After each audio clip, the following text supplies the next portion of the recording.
we're coming up. Okay, we're live.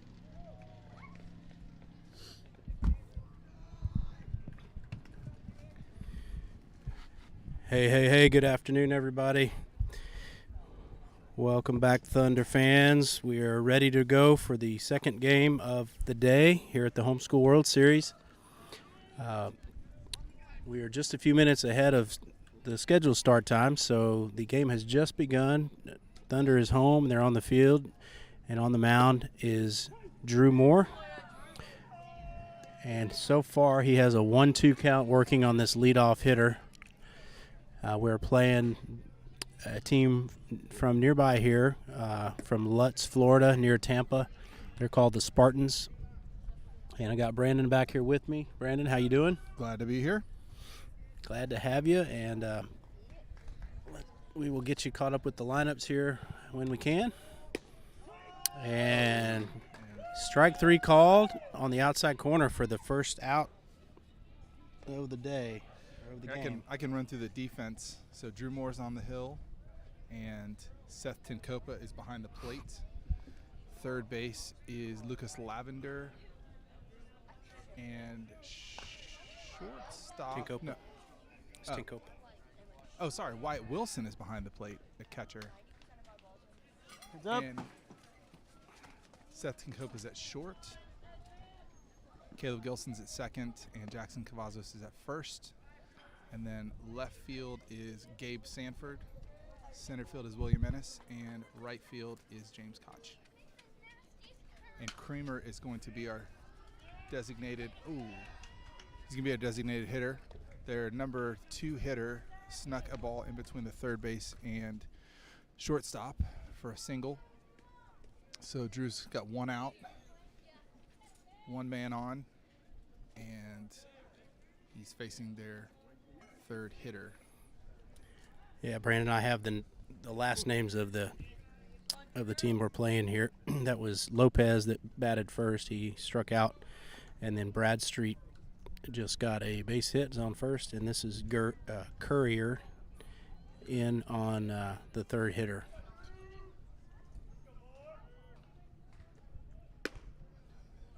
And whereas the last team, I think they had 18 players and 11 of them were seniors, this team only has 1 senior and 3 juniors, and the rest are sophomore and freshmen, and even a couple of 8th graders. So not quite as experienced as the last team we played, but Courier fouls that one away. Evens the count at 1-1.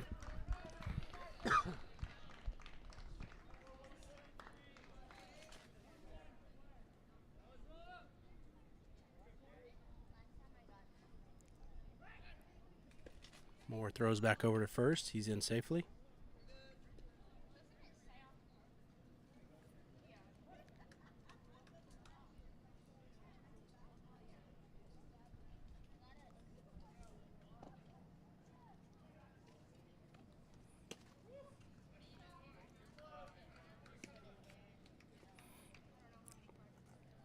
He misses on that one. It's ball 2. 2 balls and 1 strike is the count.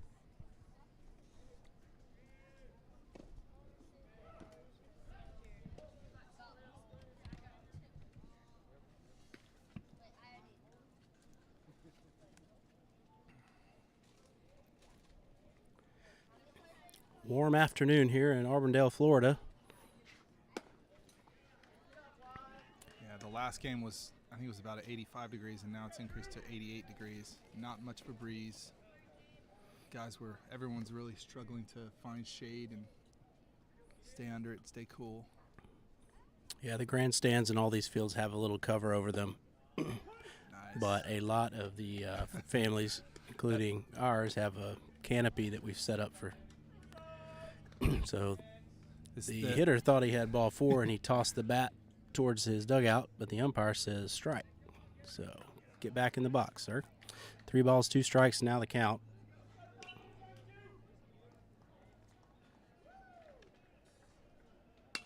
Yes. Ball in play. Golly, just a seeing eye. Not a very hard hit, but just a little seeing eye ground ball. It squeaks through between third base and shortstop. Kind of not as hit as quite as hard as the other single, but that's where both hits have gone right there. That's going to put runners on first and second now with just still one out. Big young man stepping into the box here for the Spartans. He is their cleanup hitter, Gobert. I don't have defensive positions yet for the lineup of the Spartans, but we'll get that to you if we know it. He fouls it onto the other field.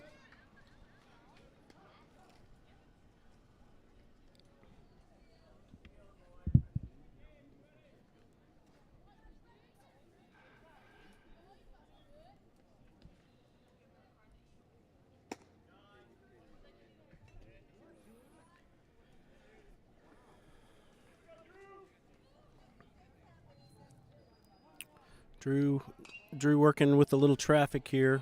Runners at first and second. Be a great time for a double play. And here's a ball on the ground to Gilson, second base. He throws over. Oh, he doesn't get a hold of it cleanly. He fields it, bobbles it. But the runner going to third tries to be aggressive and go home. Gilson sets his feet and throws home. And he guns him out by several steps. Great job by Wilson right there just to stand his ground and hold on to that. It was a little bit of a collision there. Yeah, he took a bit of contact there. So that play could have been worse, a lot worse for us with not getting any outs, but we were able to get a key second out right there. It's still still has the runners at first and second. Interesting statistic about Drew. He's pitched 27 innings, and in all those innings, he's only walked 2 batters, which is probably the lowest rate of anyone on the team. And he does a great job with a beautiful breaking ball there for a strike.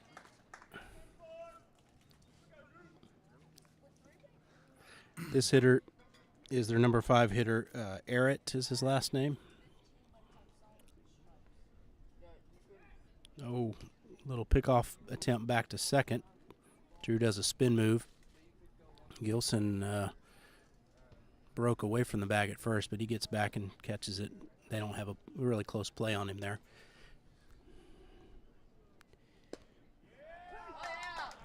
Nice pitch put out on the very outer edge of the plate. The umpire calls that a strike. He's way ahead here.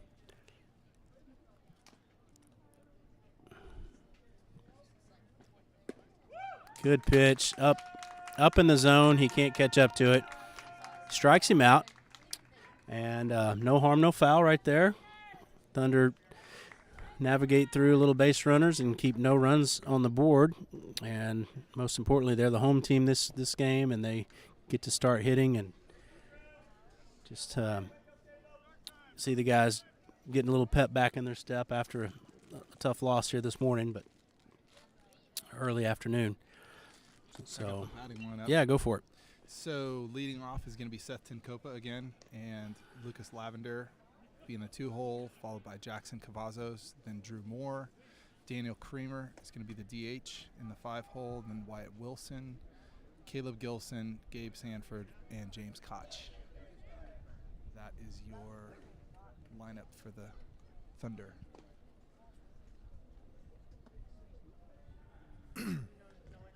So the team we're playing are local. They're from Lutz, Florida, out of Tampa, Florida.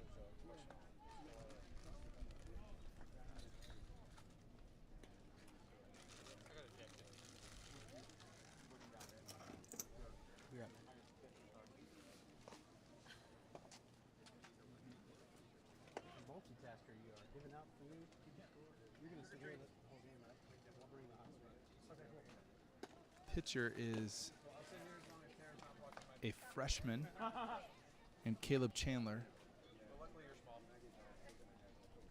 for the Spartans.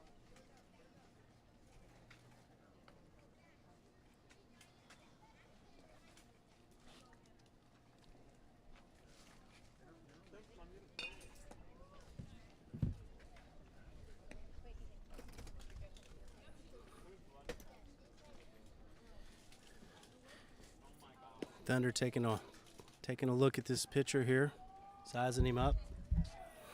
What are you seeing, Brandon? A lot of off-speed pitches? Yeah, he doesn't have a lot of velocity, comes over the top. We'll see how he changes up speed.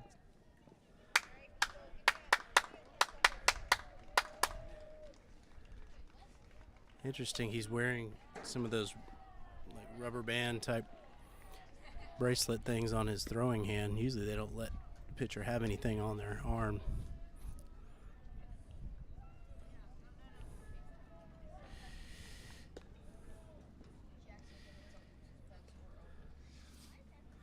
All right, the warm-up pitches are finished, and they're throwing it around the horn. We're going to stick with the same leadoff man as we did game one, Seth Tinkopa. I think Seth is ripe for a breakout game right here, just to get back in his groove with his swing. Senior Seth Tinkopa playing third base. Typically, he's playing shortstop today so far. He lays off the first pitch in the dirt for ball one.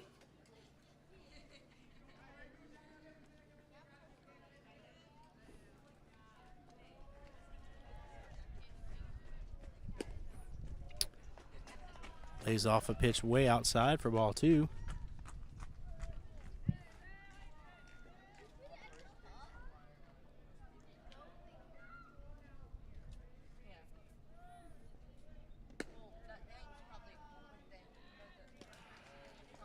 Pitcher's struggling to find the strike zone. Seth's got a 3-0 count. Let's see if he takes or tries to rip one. And that's in the dirt for a walk.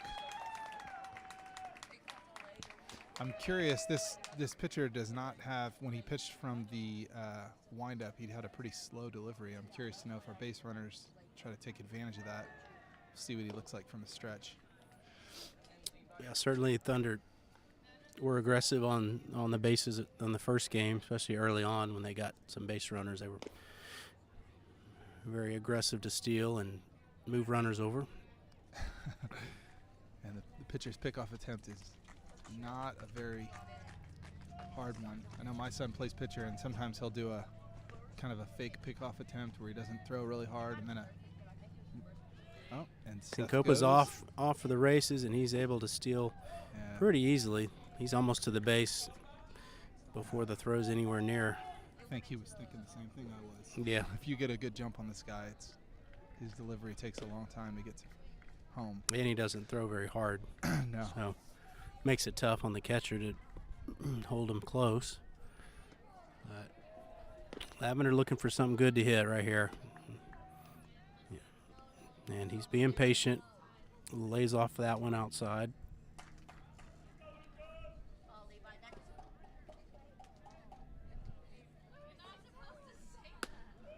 And that's high for a ball.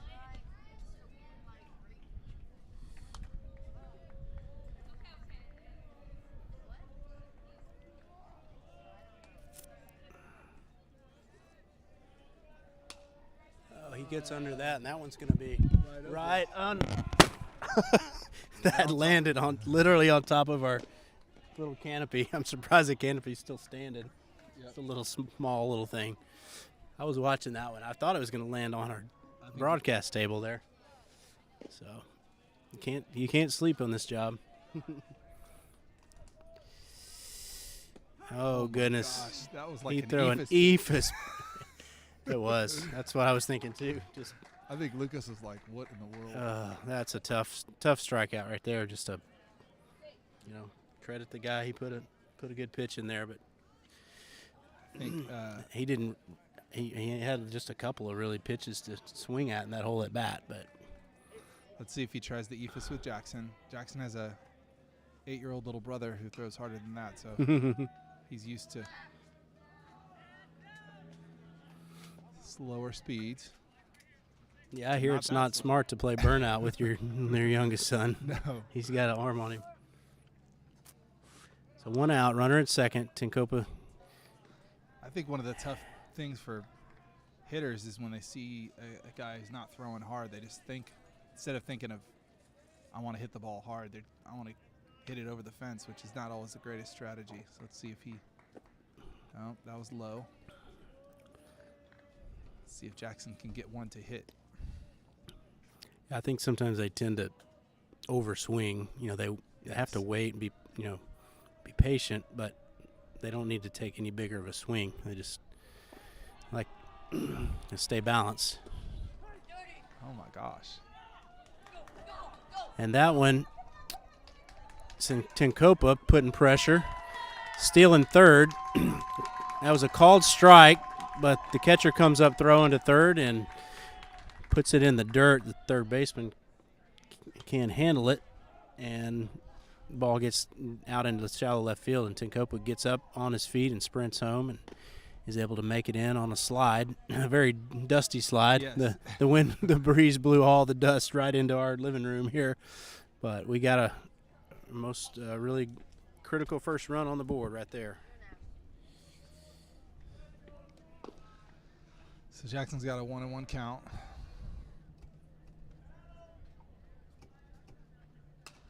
Oh, and he pops it up. Let's see if the first baseman has enough room. And he does. He does. A lot of foul territory on these fields, unfortunately. Tough one right there. Yeah, Cavazos. I'm sure he's telling Drew Moore, stay back.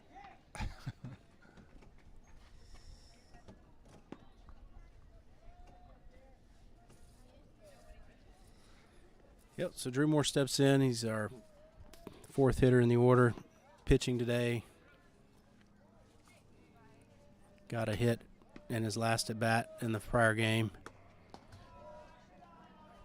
Foul ball from another field comes over into this field, so we're going to have a quick pause to get that ball. I think they should make everybody wear helmets around here with all the balls raining in. Oh. That was that Ephus pitch again. And Drew waited. He's smiling ear to ear, knowing, man, he just didn't quite connect on it.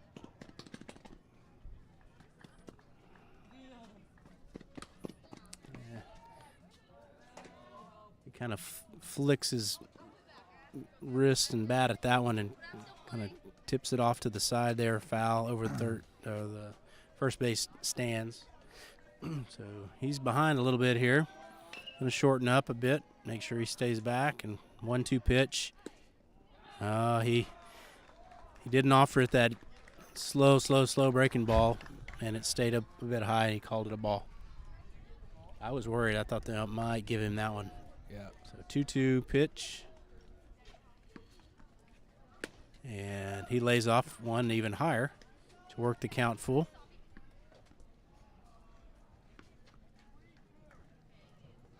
Full count.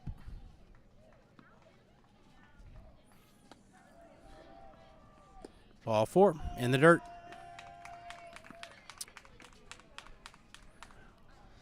Well, last game we had some nice sparked a rally with 2 outs. Maybe we can score some more runs with 2 outs right here. We have a capable hitter stepping in now. We got a pitch runner for the pitcher. Daniel Creamer is stepping in. He pitched opening couple frames for us the first game. This game he is the designated hitter, batting in place of Ennis, our center fielder. And Michael Gunkel is going to be the pinch runner over there at first for Drew as Kramer fouls that first pitch back. Gunkel's got some good speed. That's his first appearance so far in the World Series. Another one of our young talented players that came up from JV. He's off running. Ball in the dirt, blocked by the catcher, and there's not gonna be a play. But Gunkel takes the opportunity to dive in head first and get his uniform dirty. Get plenty of dirt on that uni. A lot of the families are renting houses in the same neighborhood together, so the washers and dryers will be working tonight.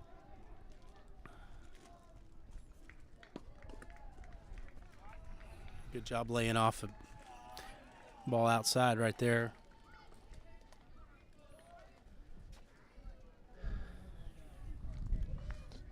Let's see if Gunkel steals third. Oh. Kramer takes a ball high. Right center, Kramer.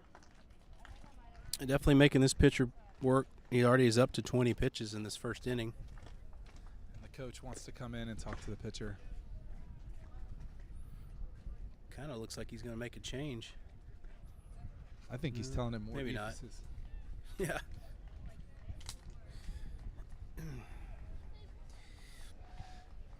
I am certain, even with the 3-1 count, that Daniel Kramer's looking for blood. Yeah, he's come in clutch for us quite a few times this season. Timely hitting and big hits that kind of spark our offense. This would be a great time to see that happen.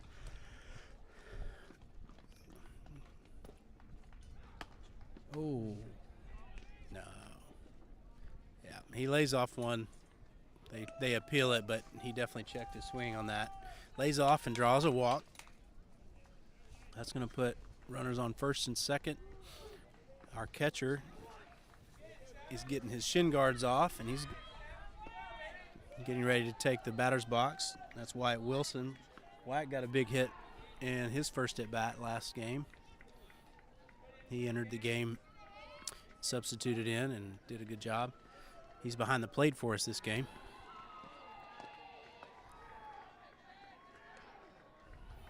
So Gunkel moving a lot out there on second base and getting a little, distracting the pitcher a bit. Pitcher had to step off. Super slow curveball that doesn't make it over the plate. Wyatt lays off for ball one.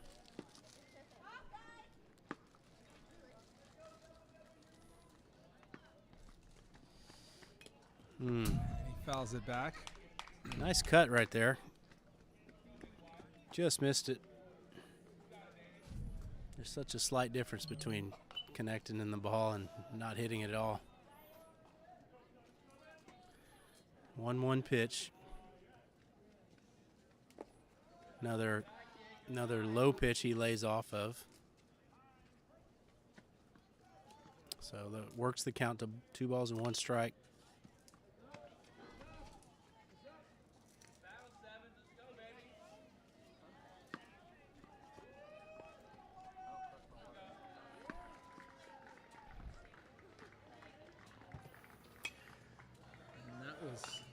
Fouled back over the home plate. That was definitely a good one to swing at. But a lot of the Thunder families travel with some of their other kids, some of those being younger players for the Thunder program. A lot of these guys are serving as bat boys today and retrieving foul balls. Runners both take off on the pitch, and a curveball that Wilson is not able to connect with. And that ends the inning. They had the steal going right there with 2 strikes on him, but came up empty there. Leave a couple base runners on, and remains 1-0 our score. Yeah, I was going to say that the staff, the volunteers that organize and run this World Series, put a ton of preparation in. They have little banners for all the teams with their team name and their mascot name, and they hang them on the stand, or on the backstops for every game, so you know who's playing who. Scoreboards are all running well, and not only that, but to make sure the foul balls come back to them, they give candy out to the kids for retrieving the foul balls. So they know what they're doing. And the fields are groomed really well.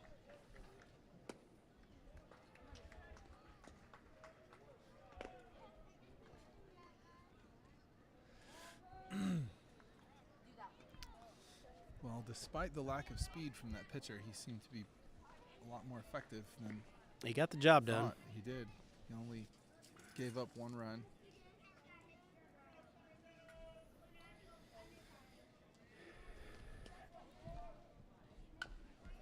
Be interested to see if they keep him in. I would be very confident the second time around. Our hitters would be adjusted to him a little bit. Yeah.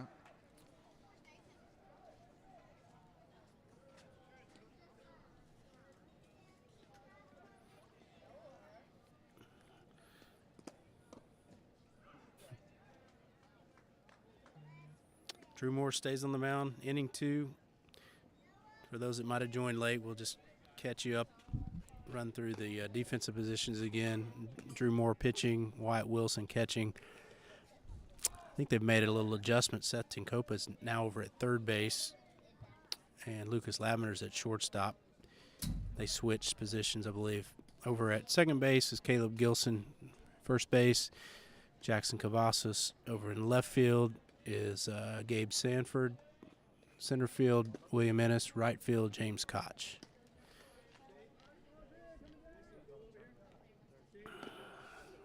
And Thunder is the home team. This is the top of the second inning. We're getting ready to start as Wilson throws his throw down to second base, and the infielder's throwing it around. And we're getting ready to start. So this is their 6th hitter, their DH. Up to bat. He's a sophomore.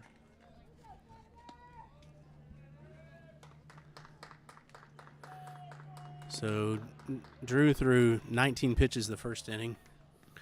The other pitcher threw 28. He comes right in there with a nice fastball for a strike.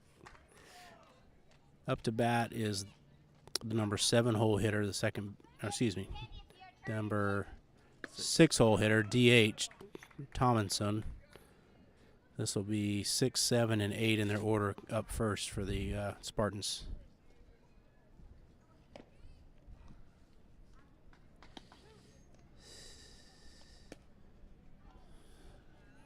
Leaves one outside there. So the count is 1-2. 1 balls and 2 strikes. Moore's ahead right here. And ball foul back. Just keeps it at 1-2.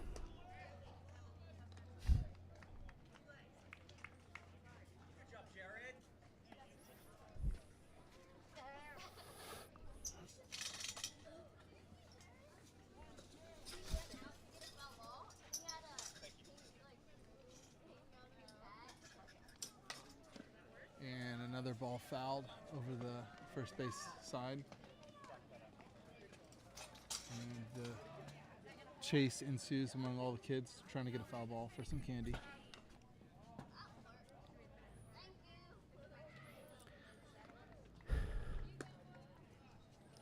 Tries an off-speed pitch. He doesn't get on top of that. Leaves it up.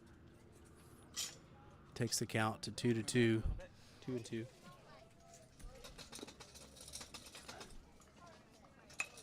Ball on the ground to third baseman Tinkopa. Little bobble, but he stays right with it. Throws it across for out number 1. Great catch, Cavazos. Tinkopa's played a really solid third base for us all season. So it's not surprising to see him switch back over there. That's where he's way more comfortable.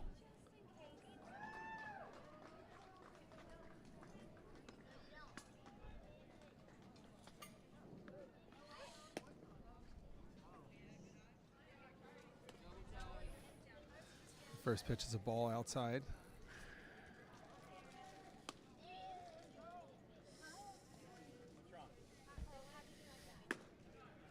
And that's a ball high. 2-0. Do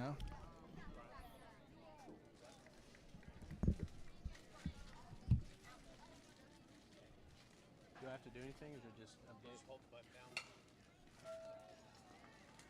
And that's a slow grounder to the second baseman, Caleb Gilson, who makes the play. Do I hold it the whole time, or just? We got 2 outs. What was the EFIS registering for the other team? 50. Oh, I didn't do the other team, but on his off-speed pitch, it was a 50. I think he got to 71. So once he comes set, starts his motion. So Coach Mcdonald is giving us a new toy. We're set up right behind home plate. First pitch is fouled over the home plate. Coach McDonald's given us it's like a radar gun. Will help us measure the speed. As soon as it recognizes the pitch, it'll give you the speed. And then I'll let go. And you let go, and it'll stay on the screen for a little bit.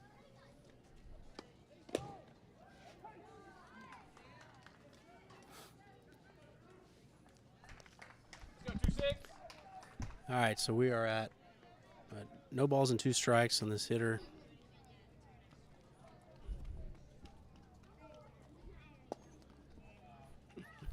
That pitch is outside.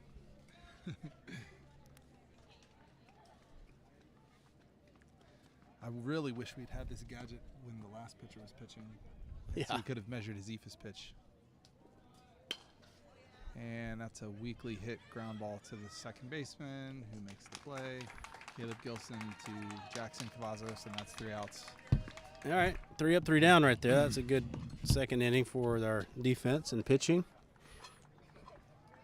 Thunder hitters getting geared up to go to work right here at the bottom of the second. So it's going to be Caleb Gilson, Gabe Sanford, and James Koch leading off this inning.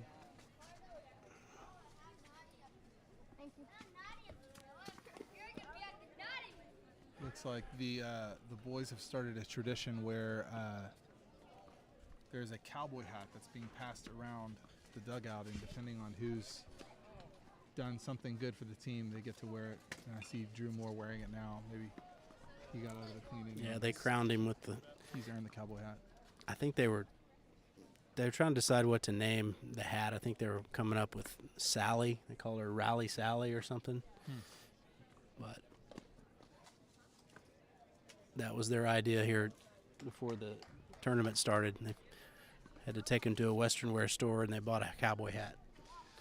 It's becoming a trend in Major League Baseball. I know the Blue Jays have like a home run jacket, and then like the Padres have like a chain that they put on themselves when you hit a home run. And in Boston, if you hit a home run, you get to get put in a shopping cart, and they cart you down the aisle. So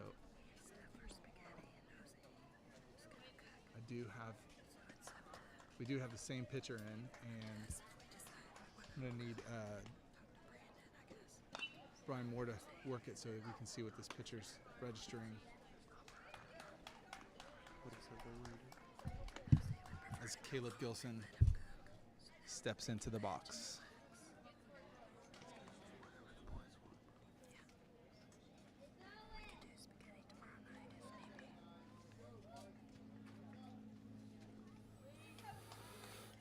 How do you work this thing? You hold down. I think I might have done it too early. There. 55 miles an hour by the I believe that slow was a pitcher. fastball too.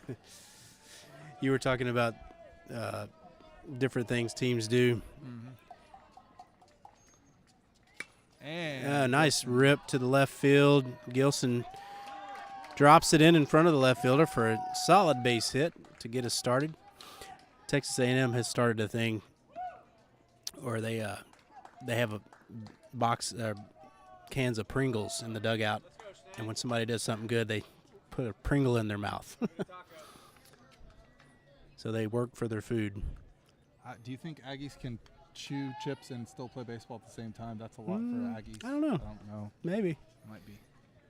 That might It's be an a- advanced. That might be a dangerous. Yeah, maybe grad students, maybe if they're more advanced. I don't know. Aggie baseball team playing pretty good. Second place in the SEC West. Gabe Sanford steps into the box. Lefty hitter. I believe he's our only lefty on the team right now. With he's traveling. Your son never tried to bat lefty? He throws left. I don't know why he didn't. It's very confusing to me. I was a slow runner, so I should have learned to bat left-handed because I'd have a closer step to first base. Gilson takes off running, and the Stand-up steal. Yeah, that's a no throw. I don't know if the catcher even thought he was going to have a shot there, but he stole that one on the pitcher. Something about a left-handed swing usually just looks so smooth. Oh, they call a balk on the pitcher. I don't think he stepped off the rubber before he turned. Oh, okay. Well, that's pretty big. That gives us a runner at third base now. Gilson moves from second to third. And no outs, so Especially like this with a left-handed hitter. If he can pull the ball onto that side, that should allow Gilson to score easily if he can put it on the ground.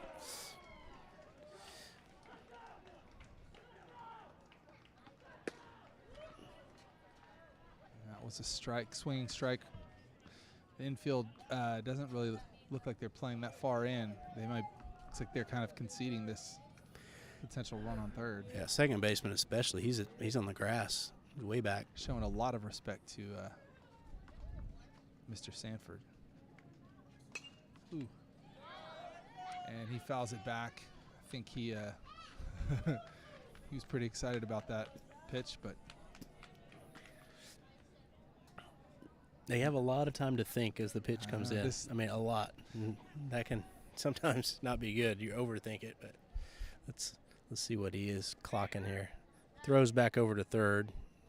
Back safely is Gilson. Back safely but dirty. Oh, yeah. That's okay. We got laundry detergent back at the houses. Let's go, Gabe. So, big pitch coming in here, 1-2. Oh, my. And a 50-mile-an-hour pitch. The hat. That worked to our favor. Yeah, So that was it was a swinging strike, but the catcher did not field it cleanly, so he had to throw it to first to get the out. And as soon as he threw it to first, Gilson had the heads-up base running and took off for home and scored. So they got one out, but we have a run. And now that's James a play Koch. you almost, I mean, looking back, they would have just held on to the ball and given a base runner up to save a run. And James Koch fouls the ball straight at Coach McIntyre, and he did not go low to high and couldn't field the ball. So shame on you, Coach McIntyre. Yeah, he's getting razzed by his Coach players in the dugout. Yeah. If Coach Booth were here, he'd be letting him have it. And that's a ball.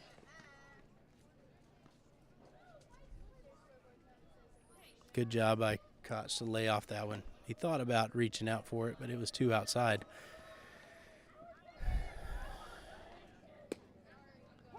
Oh. It gives him the outside corner on that strike.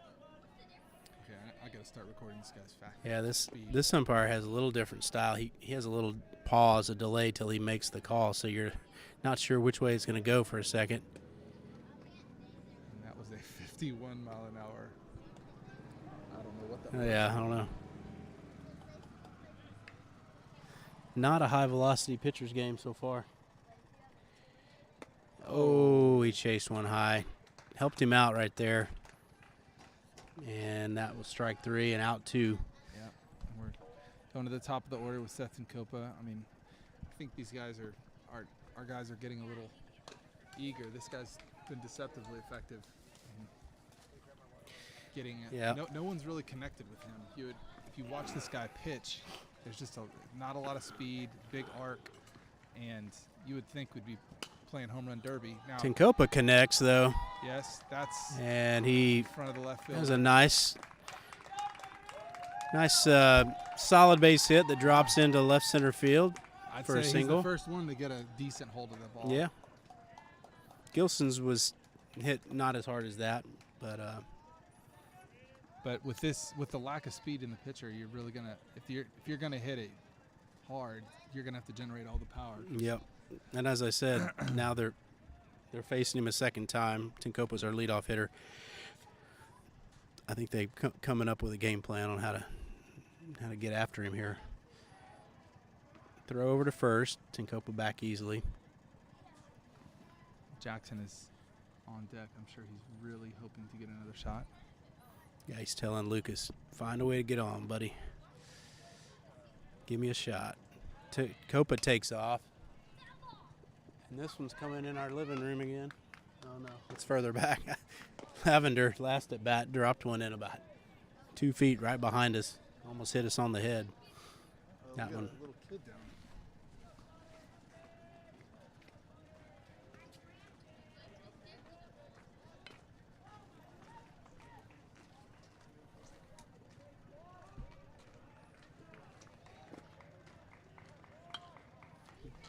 I She skinned her knees. I'm supposed to let this go whenever he's delivering it. Wait to hit it wait till he starts his wind up or And motion. then when you release it. It'll pop, the number will pop up, then you can let go. Ah. Tinkopa takes off and steals that one easily without a throw. Let's go, Lucas. Pick him up. He brought the velocity up on that one Yeah. to 61 Cranked it out. miles an hour. All right, we're playing with a new toy, so we're trying to work it into the commentary here.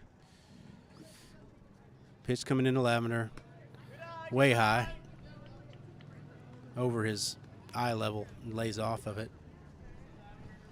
Count 3-1. But I'm sure if there's any potential for him getting a hit, Lucas is not going to be letting up.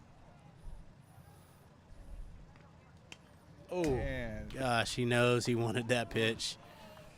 it's I don't know if they just are not hitting it. You know, there's something deceptive about Something this picture, deceptive, because right. it was coming right down the middle.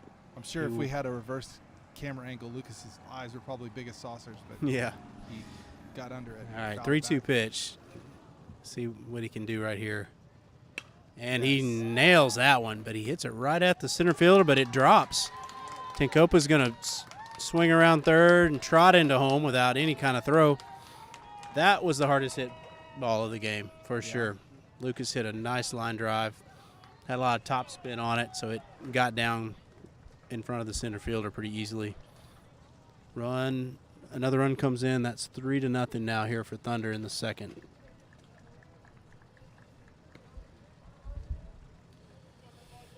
Jackson Cavazos is up. He popped out the first time.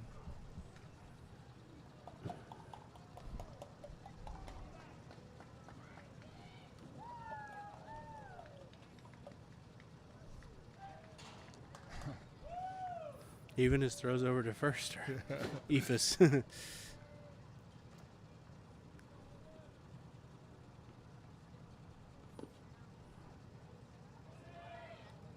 Oh, Lavender takes off and doesn't even get a throw down with as slow as he pitches, and maybe not quite a strong arm from the catcher. He just didn't even have a shot at. Lays off that one for a ball. This one is hit, smashed, but unfortunately went right to the center fielder. I mean, he didn't have to move but maybe a step. Had he put that anywhere else between the outfielders, he would have been running for a while. Brandon knows his son. He reads his body language as he goes back into the dugout like, ugh, I wanted that one. But we do get 2 runs, bring the run total to 3 for us, 3-0 going into the top of the third inning. Wyatt, 9-1-2.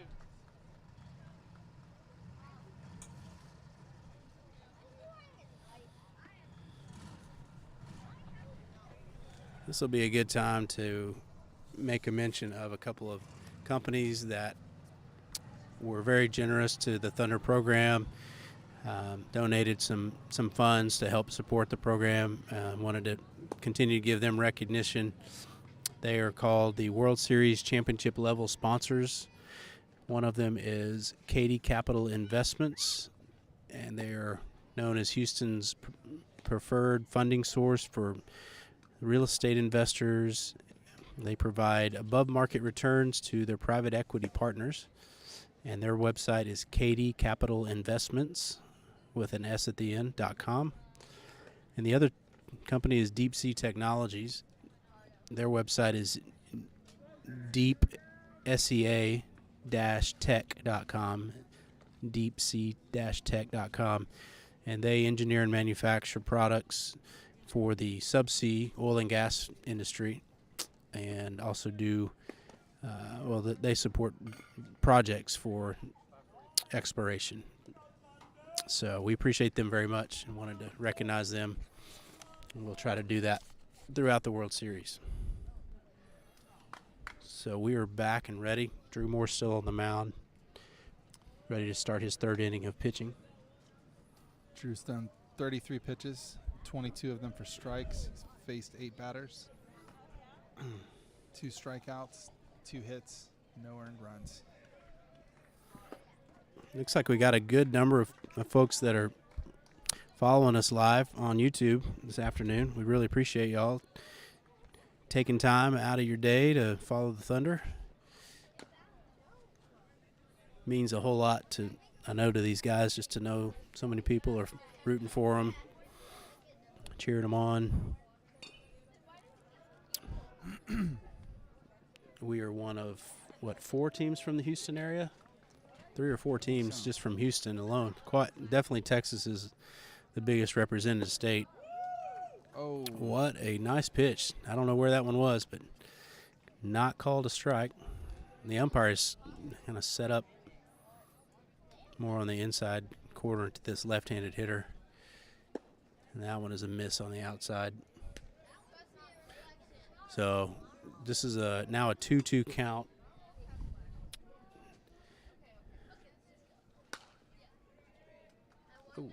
Oh, goodness. Oh, wow. That was a crazy play. Ball was hit on the ground, took a high hop, had a lot of top spin. Jackson Cavazos was just standing right over the bag, and it just tipped off his mitt into foul territory, and the umpire calls it fair. And so that's going to be an error likely there, and puts a runner on. I think this is back to the top of the order for them now. That had a really weird Yeah, it definitely something on it. fooled him. Jackson looked in his glove. I think he looks like he thought he had it, but no. The first pitch is inside for a swinging strike. See if our infield can turn 2 here. Yeah, that would be a great way to help out the pitcher. Now he's ahead 0-2. Another foul ball. It's on the third base line.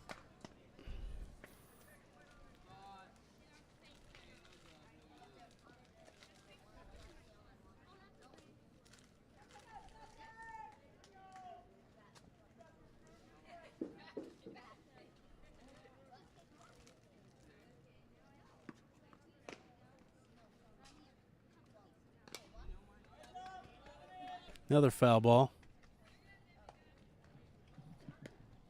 Kids are getting lots of candy today. All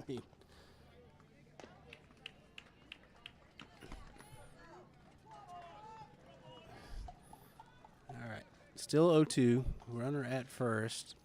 He hasn't shown much signs of stealing yet. And, oh, goodness. That's a rip down the left field line. It just lands in fair. The hitter made a huge turnaround first. He was going to second, but he realizes the runner at second isn't going to third, so he has to backpedal.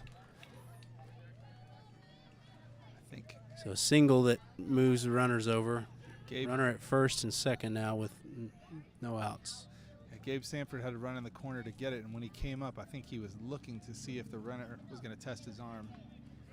And he even double clutched it, but he did not. Yeah. He did not go. The ball was hit really hard down the left field line, so if that ball gets past Sanford, that's trouble. So he did a good job to pick off, spin move over to second base, and he's in safely, diving in. So we got runners at first and second with no outs.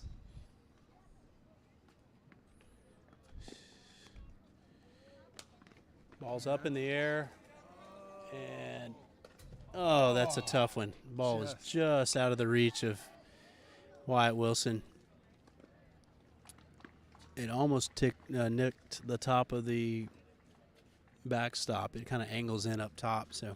It hit the top of his glove. He was really close to getting it. So that's a strike with the foul ball right there.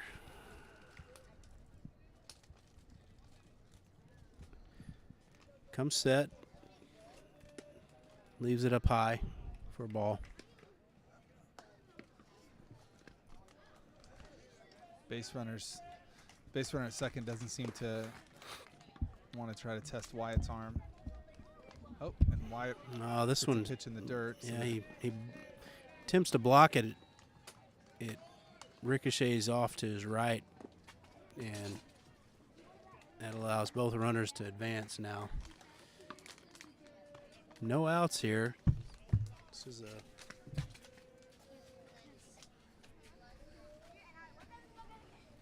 Here.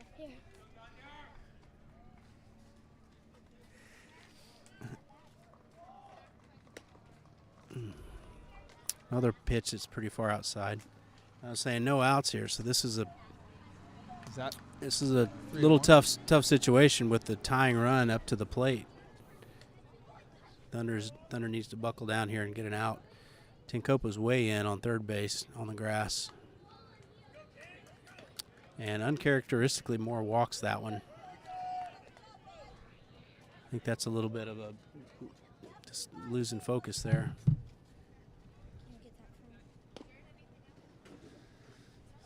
Let's see. So this is now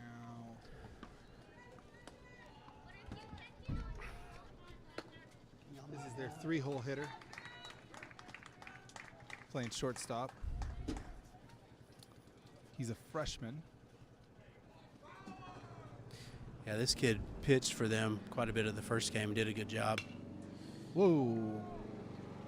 And he Ball's hits it ripped down the foul. line. It hits the runner, but he's in foul territory, which does not make him out.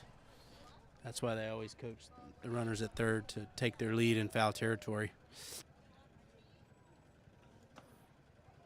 Probably didn't feel that good. No, It was hit pretty hard. he tried to jump over it and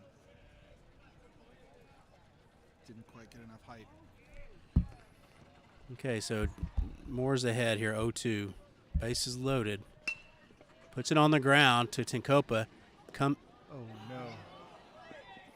Comes up throwing and Gets the force. yeah, it wasn't caught cleanly by Wyatt Wilson, but he doesn't panic. Just ticked off his glove, and he had to scurry and get it and tag the runner out. That was a nicely set up double play ball there. Yeah. Unfortunately, we didn't get but one, but we did get an out and kept a run from scoring, which is the most important thing. This is their big, tall first baseman batting cleanup. So now is there potential for inning-ending double play. Let's see if he can get it. Oh! He hits a rocket at the second baseman Gilson, and it just comes off of his glove. Let's see. And that's going to score 2 runs. He hit a really hard line drive. I think it deceived Gilson. It got on him super quickly. I mean, it was right to him, a little up, but he didn't get his glove quite high enough, and it ticked off his glove, tipped off, and goes to the outfield. Yeah, very opportune play for the Spartans right there. I can see Gilson's pretty frustrated, but that was a really hard hit ball. And didn't get the outside corner call on that. So we're at ball 1. So runners at second and first and second, 1 out.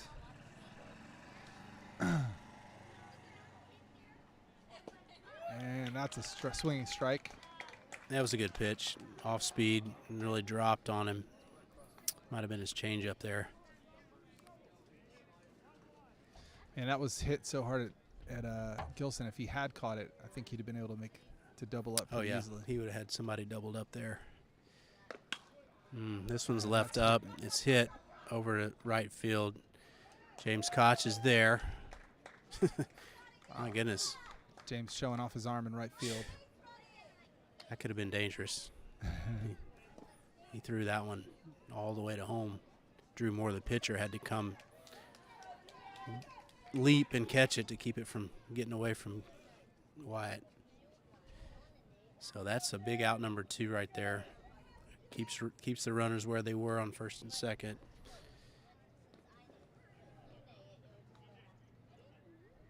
This brings up their, I believe this is their designated hitter, Thomason. That was their catcher, Eric, that flew out to right field on that last play.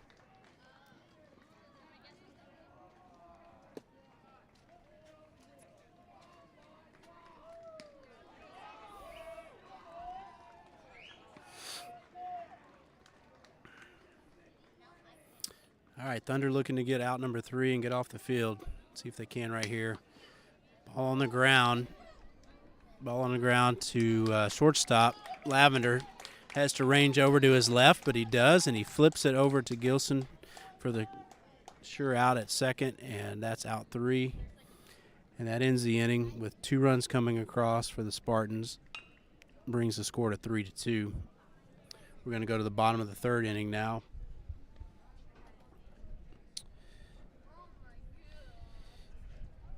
And we're going to have Drew Moore leading off, followed by Daniel Kramer and Wyatt Wilson.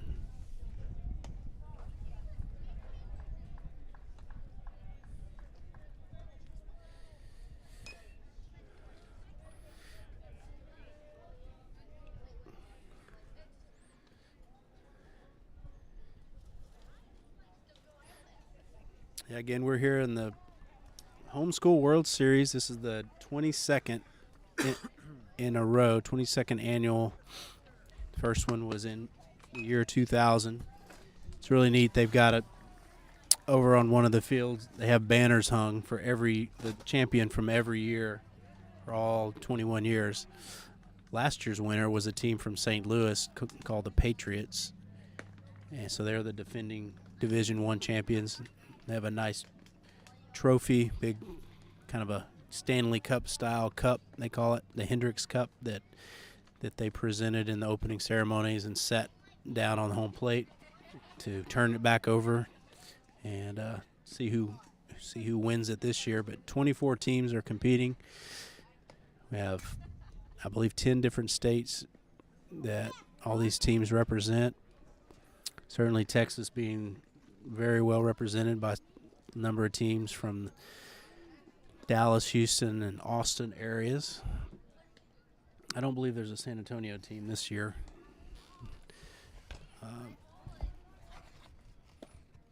Looks like the same pitcher is going to be on the mound still for the Lutz Spartans. If you're curious on that, Lutz, I was told, is the name of the town that in Florida that they're based in, but it's really kind of outside the Tampa metro area. So these probably, like our players, they come from different parts of the city. All right, so Drew Moore steps in the box. He's going to lead us off here for the bottom of 3rd. Thunder up 3-2, but looking to extend that lead if they can this inning.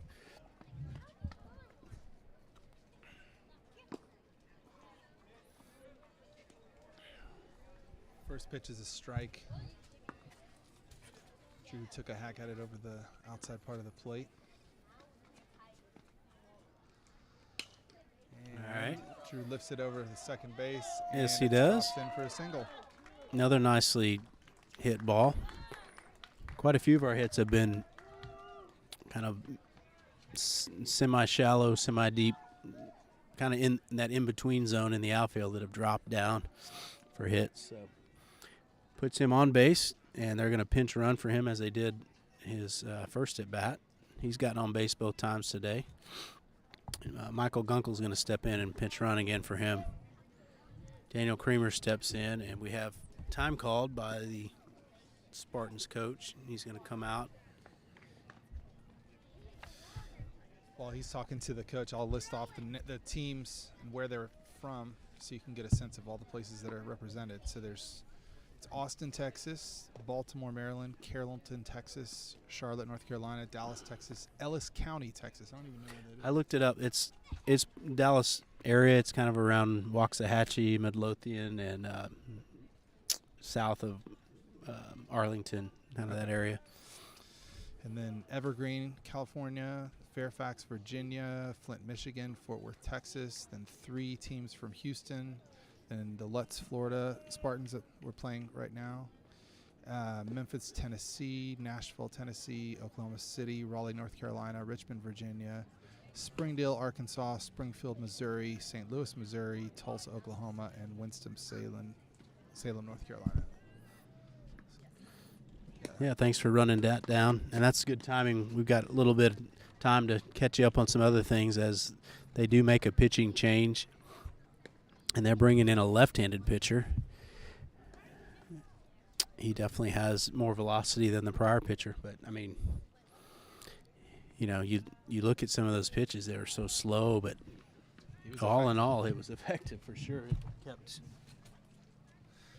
It kept us on our heels, kept us off balance, I guess you'd say. So this pitcher's name is Landon Hare. He's a freshman. He kind of has almost a sidearm or 45 delivery. Does not come over the top. And we're going to get a radar on him to see what kind of speed he's generating.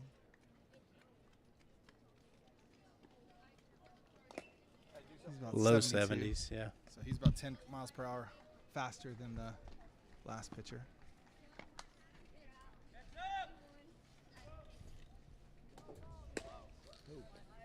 Another foul ball coming near us there from the other field.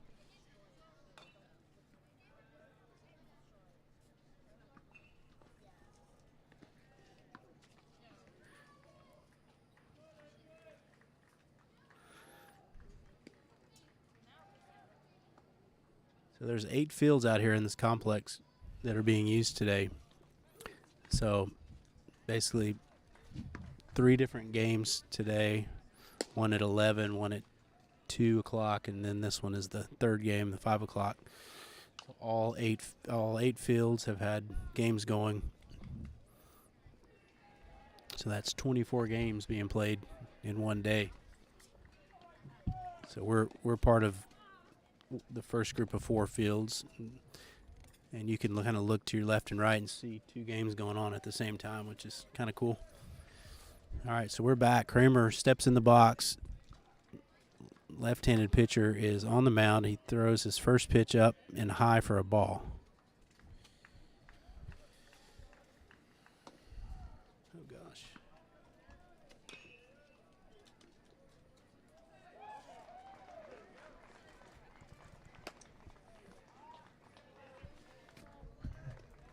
Is that not plugged in anymore? Mine's charging.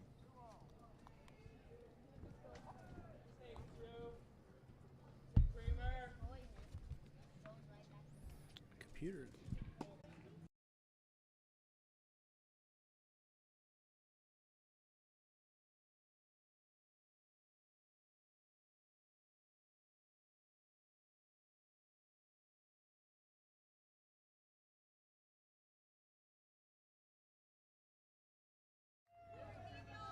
All right. Let's go sevens.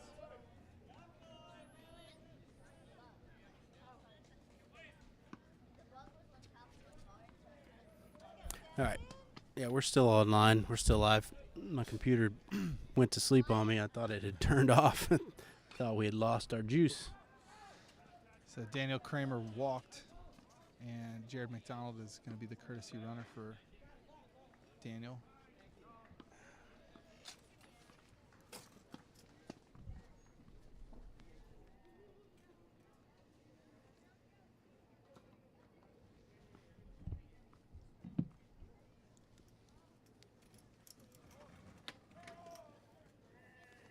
A lot of start and stop going on in this inning. The umpires are talking with Coach McIntyre, the third base coach, about something. Not sure what's going on. We'll give you an update once we know.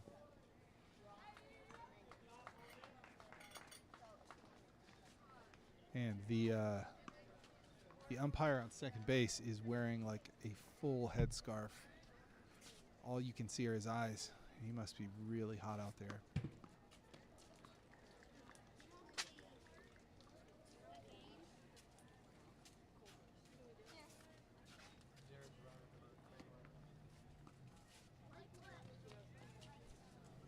Joe, do you know what's going on? I think they're asking for a pinch runner, so they're pinching Jared for. Nothing's wrong with it. They're just putting Jared in the game. It's not a courtesy runner. It's actually a substitute. A substitution.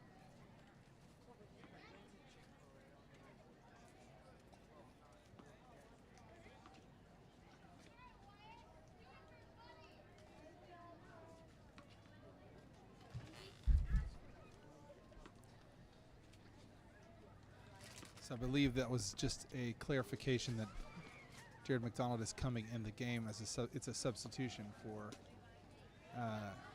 Dano Kramer. It wasn't a courtesy runner. Dano Kramer was the DH, so I don't know that he gets a courtesy runners are only for catchers and pitchers.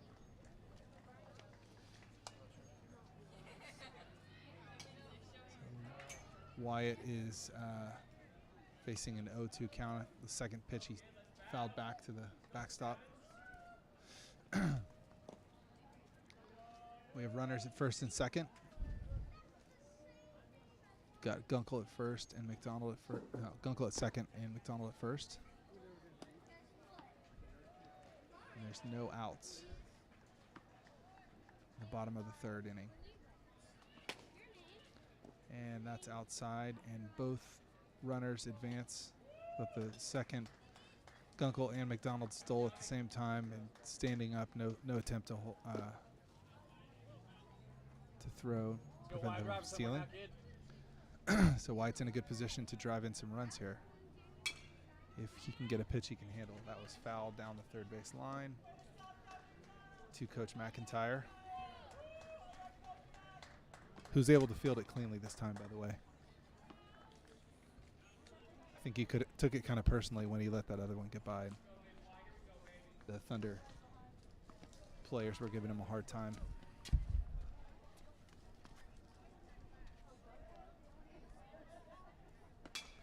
And Wyatt hits a pop fly to center field. It might drop in there for a hit, and it does. Oh, wait. No catch, no catch. It looked like he caught it, and he was throwing his hands up, but it looks like it did bounce. And that allowed Gunkel to score, and now, whoa. Oh my gosh. Jared McDonald decided they weren't paying attention, and so Jared McDonald was at third base after Gunkel scored. He decided to run home, and the throw was in time. And the catcher, I think he tried to jump over the catcher's tag, and the catcher caught his leg, and so Jared kind of took a spill onto the ground and just laid prone on the ground, not moving. I almost wondered for a second if he was hurt. But the catcher, I guess, assumed the play was over, and people started shouting at Jared, tag the base, and so he kind of awoke from his slumber and got up and tagged the base real quick, and before the catcher could turn around and apply the tag, and so he's safe. So it was not a pretty score, but a score nonetheless. We're up 5-2 now. And Wyatt Wilson was able to advance to second amidst all the chaos. A lot of moving parts on that play, weren't there? There was. I had stepped over to grab a drink of water, and Jared McDonald's mom was going, "I'm going to kill that boy. I'm going to kill that boy."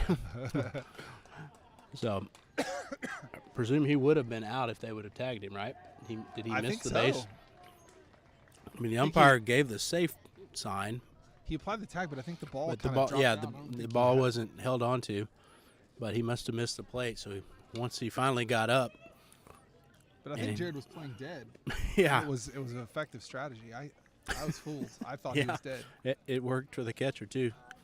But once he came to life, he dove towards the home plate. The catcher scrambled to get the ball and almost got a tag on him in time. So Caleb Gilson is up to bat, and he was thrown 3 balls, and fourth pitch was a strike, so he's looking at 3-1 with Wyatt Wilson on second base. Taking a very generous lead.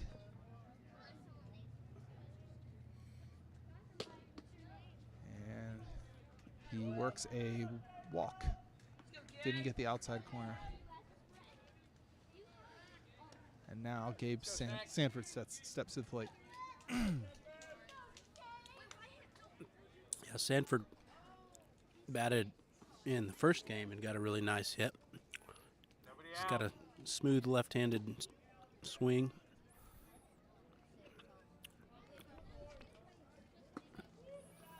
Lays off one high and inside. This is the lefty-on-lefty matchup. Yep. Yeah, this arm angle of this lefty, the balls really move away from a left-handed hitter. And he goes the other way with that one. Oh, wow. Oh, and it had a lot of tail on it. Left fielder overran it and did not come up with it cleanly. He kind of overran it, but dove back to his left, and it tipped off his glove. It gets by him and off to the races. For a double. And that moves Gilson over to third and brings in another run. Also brings James Koch to the plate. Score is 6-2 now. And there's still no outs.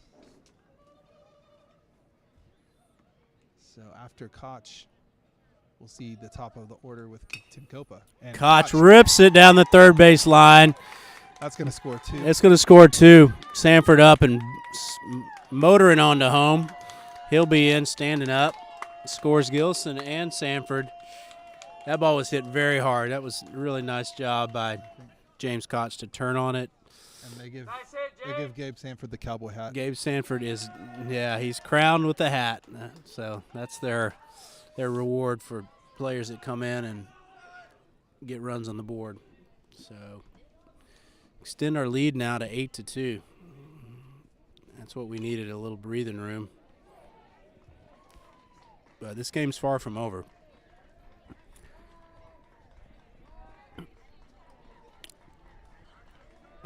And every run scored matters here in this tournament, the way they set it up. I mean, the more runs you score and the less that you give up. Factors into the run differential. Yeah, so Thunder not able to stay on top of the Tulsa Jaguars this morning. They lose that one. I say this morning. It was early afternoon, but it was a tough one. We got ahead, and then they made a rally and came back, and we weren't quite able to catch back up to them. Lost that one 10-4. Tinkopa. Yeah, so Tinkopa lined one right at the third baseman who caught it, and I guess James Koch was on first, anticipating that it was going to scoot through, and third baseman was able to throw it back to first and make a double play. Yeah, sometimes you hit the ball as good as you can and you got nothing to show for it, and that was that case for Tinkopa. But great to see his bat, getting hotter and hotter right now. Lucas Lavender steps in.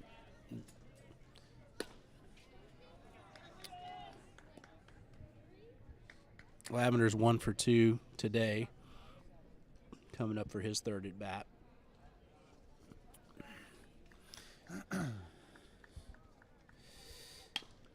Puts it on the ground to the shortstop. He's got to range over. He's got to make a strong throw, and he's not able to get Lavender. Oh, wow. Do we have a play Boy, here? he is. Oh. Goodness gracious. So Lavender had the single. He hit it to the shortstop pretty deep, and it was able to outrun the throw, but the throw got by the first baseman, and Lucas took off for second, but the throw got by the first baseman and got to him pretty quickly. He was able to get it, and he had a decent arm, and he was able to throw Lucas out at second. So I mean, had that first baseman not been on his horse and really sprinted to go get that ball, it wouldn't have been as close as it was. Yeah. But they made a better play on us. We were being aggressive there. It just didn't work out for us. So we're coming to the top of the fourth inning. Score is 8-2. The Thunder leading. Drew Morris still on the mound. And it looks like our defensive positions are still going to be the same.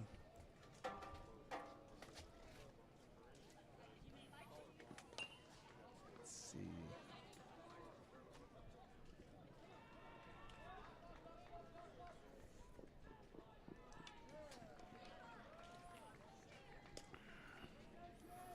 Yeah, no changes for Thunder all around. Everybody's staying in their positions. Thunder looking to have Drew give them some more good pitches out here on this new inning, top of the fourth.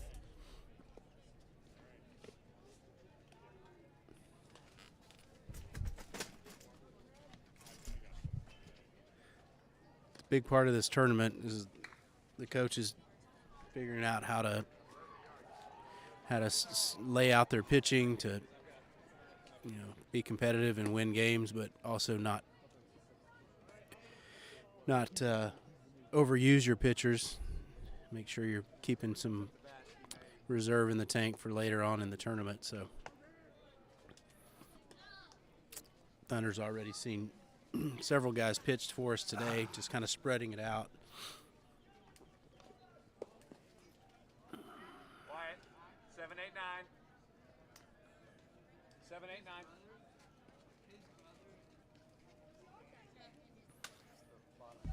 Yeah, as you might have heard, number 7, 8, and 9 hitters, basically the bottom third of their order is up for the Thunder, or for the Spartans this inning. So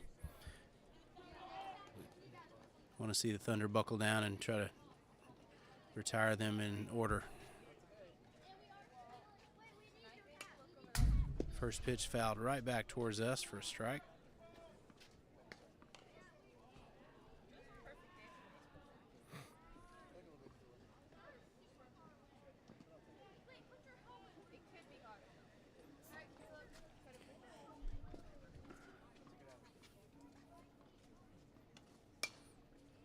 Drew Moore gets them to pop up. This was in a tough one for Cavazos, man. Just kind of dropped it in no man's land out there over. He almost had a chance. Yeah, he was also running. the shoulder catch. He was running with his back to us. Had he made that catch, it would have been pretty amazing. But there's a lot of foul territory here on both sides, going up and down the first and third base line. A lot behind home plate too. So.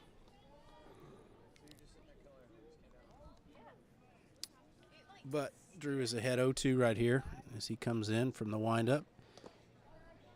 Tries to get him to chase one to low, and he lays off of it for ball one.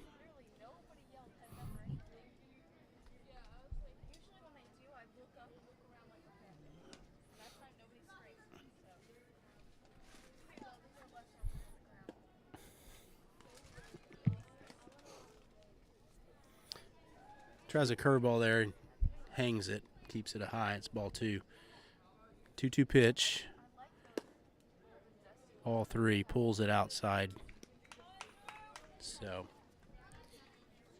doesn't want to lose him right here. Drew steps off the mound, just kind of gets himself reset. And he comes back with the delivery here. 3-2 pitch. Nice pitch. Called strike three. Another backwards K for the Thunder today. We've had several. Nice to see that. Out number one. This is going to be number 8 hitter right here. Chandler, he was the opening pitcher for them. He's now in left field. Fastball that misses just a bit on the outside. Not by much, though. Ball one. Another pitch that misses for ball two.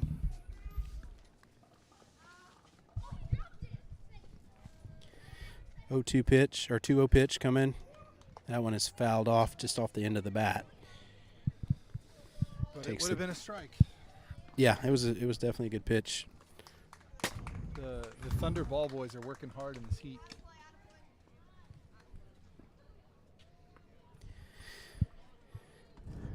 Two balls and one strike. Drew is set from the windup. He comes in and works that one on the inside part. Kind of ties up the hitter. He swings through it. Takes the count to 2-2. That was a nice pitch. 2-2 pitch. Misses outside. Definitely can tell Drew's working inside and outside, trying to change locations and hit those corners. He's been able to work out of a lot of 3-2 counts. Let's see what he does here. This one just... Oh, wow. It was a really weakly hit, little looper that just went right over second base. It was Both. right between the shortstop. Yeah, it's right between Lavender and Gilson, and Lavender's able to get to it and it catch it on the bounce, but by the time he able to get a throw off, it was just not in time. So weak contact there for a hit. So the number 9 hitter, Hare, steps in. He is a left-handed hitter. He's the current pitcher for the Spartans. Bats left, throws left. So the count now is 1-1, 1 out. Double play time, double play situation in place here. Not a lead at all by the runner on first, very close to first. Drew misses there with the ball, ball 2. I know he's been chugging the Gatorade in between innings, so it's hot. He's putting a lot of work in. Now that ball's lifted in the air to left field. Koch is drifting back. Koch is able to get under that, bring it in for an out. Very important out. Out number 2. The runner at first has to stay where he is. And that brings the top of the lineup up. This is Lopez. He got a hit his last time. I remember Lopez is their left fielder. He's the only senior on the entire team. And he lifts this one in the air to left field. Sanford is camped out under it, and he makes the catch. Out number 3. So 1 runner left on base. No runs come across right there. Thunder are able to do their job, let the defense work behind their pitcher, and get them off the field. They're going to be coming up to bat here in the bottom of the 4th inning. Let's see here.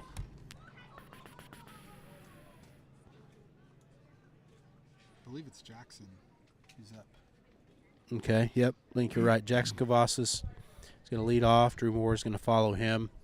And then looks like Jared McDonald's going to hit. He is substituted in for Daniel Kramer as the new designated hitter. So it's going to be Cavazos, Moore, and McDonald.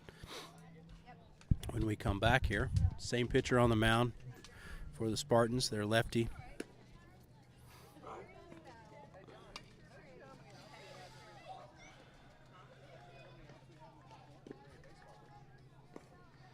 Thunder's offense has generated 8 runs on 8 hits, 7 RBIs. We worked 5 walks.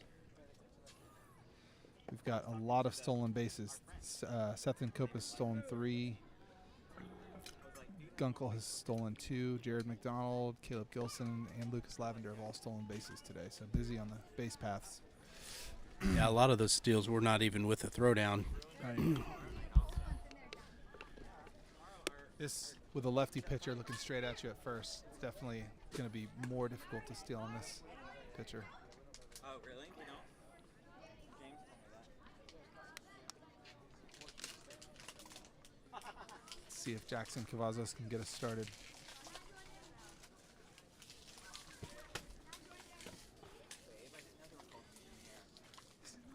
Clearly ignoring the jewelry regulations by wearing a pearl necklace. We're not quite sure why he does that, but seems to be working for him. Baseball players can tend to be superstitious, and that's an understatement. Cavazos says, hey, I put these on early in the season and been hitting ever since. So if it works, you don't want to change it.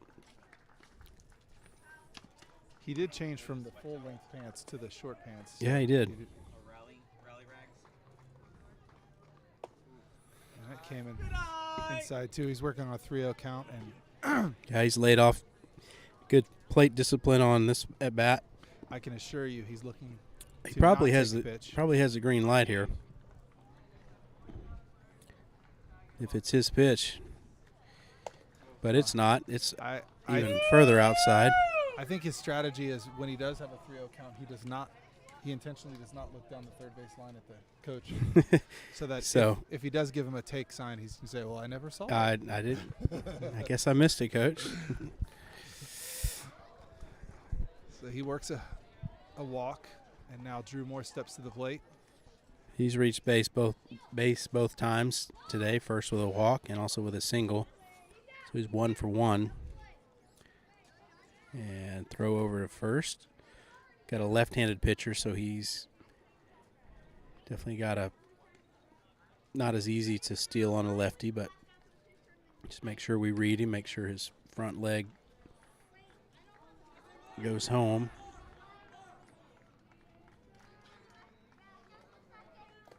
That one misses way outside, gets past the catcher, and Cavazos scurries to second base easily. Scurries. I like that's a nice adjective. Scurries. Scurry. I don't think of Jackson as much of a scurrier. I think more of Okay. like he lumbers. Lumberer, okay. He Thuds. yes, that's better. For as large of a young man it is, he moves pretty well. Fouls that one back. Are you saying that he's been known to stretch triples into doubles? Is it that kind of speed? Yes. Okay.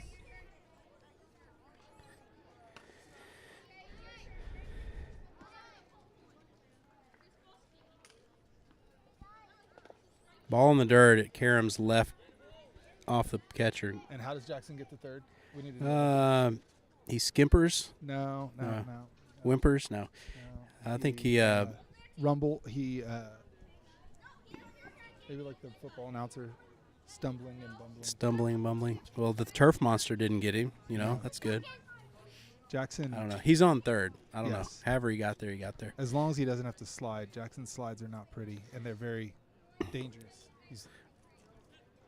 Well, and he got these new pants recently, Oh, and I asked him, like, do you not want to get them dirty? Is that why you're not sliding? I mean, Moore takes that one for a strike. It's 2-2 here. No outs, runner on third base, so a lot of different ways to get him in. And that's one the way best with to a get line him. drive, base hit.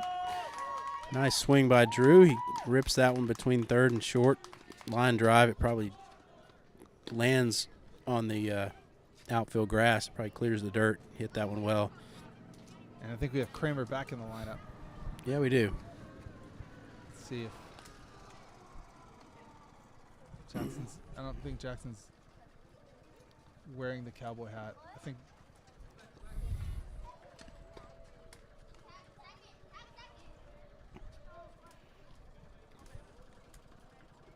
I don't think a walk, 2 pass balls, and it's worthy of the cowboy hat. The cowboy hat.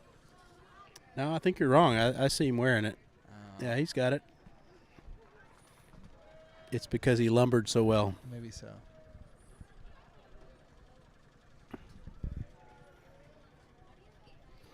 So the Spartans coach has been out for a mound visit, a pretty long mound visit. The umpire had to go break it up. There's no pitching change involved. Just a long strategy talk, probably just trying to change the momentum a bit. So Drew Moore gets pinch run for again by Michael Gunkel. He's given Gunkel. Oh, they call a balk on the pitcher right there. I don't think he came set. Maybe started, yeah. He kind of, as he was coming set, he kind of moved prematurely. That's what the umpire's telling him. So that puts Gunkel on second base with still no outs. And as you said, Kramer is still in as a DH. He's in the box here. He is. If I know Kramer at all, he's foaming at the mouth, chomping at the bit, whatever, to get a pitch to hit right here and do something with it.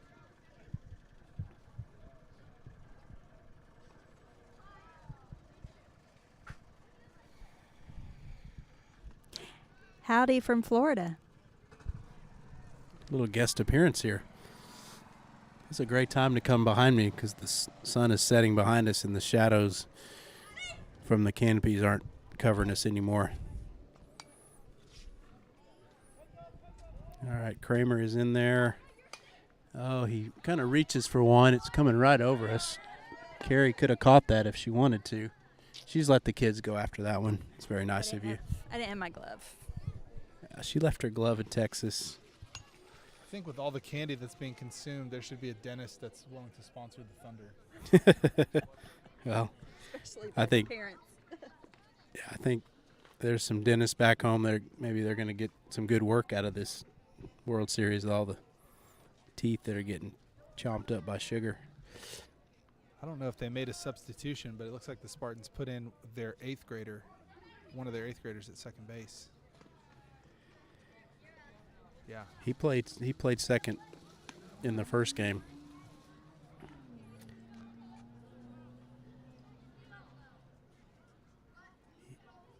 There's some big extremes between the small size of him and a big player like their first baseman or even our first baseman, Jackson. Oh, that's a rip. Beautiful. Kramer did his job. Line drive.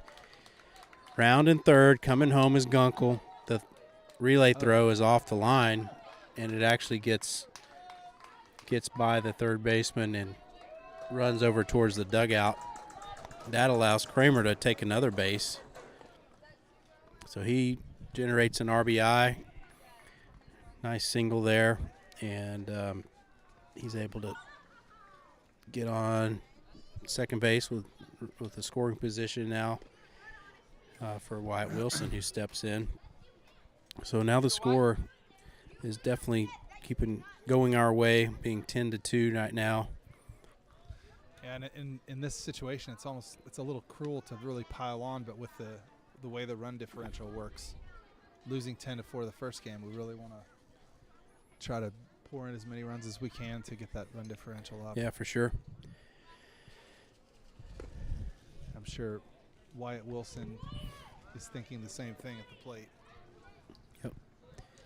Not much of a lead right now for Kramer, but they have thrown over there a time or two already. I guess one time.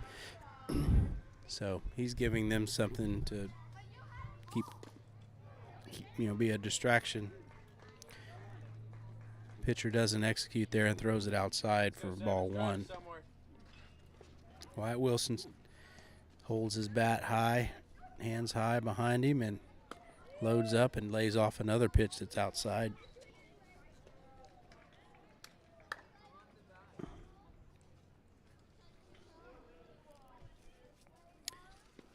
This lefty pitcher seems to be having trouble with his control. Go Wyatt. I think he thinks he has to throw. He's stepping off the rubber, turning towards second really slowly, and then throw into second base. It's not even close. I think he's just Done that 2 or 3 times. More than anything. Yeah. Just to hold him there. He comes set, comes high again with another pitch that's 30. brings the count to 3-0. Probably has the take sign right here. Let's go 7. He didn't employ the Jackson strategy of Yeah, ignoring. he looks down to coach, so he can't. And he misses outside ball 4. And That was the right take for sure. yeah, And I think they're going to pinch run for our catcher, Wilson. I believe it sounds like it's going to be. Yeah, Jake and there's Brown. going to be a pitching change, too. The coach is coming back out. I think this is Jake Brown's first appearance at the tournament. Yeah, you're right. Jake Brown on the base pass for us. One of our JV players that has been a part of our expanded squad for the travel team here.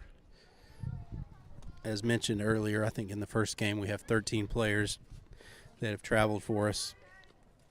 5 seniors on the team this year. Really good group of guys. Just they have great team spirit, have a lot of fun together, and just pull for each other. But with a 10-2 lead, this is a perfect opportunity to let some of these young guys get some experience and let the older guys get some rest. Yep, their for sure. weary bones.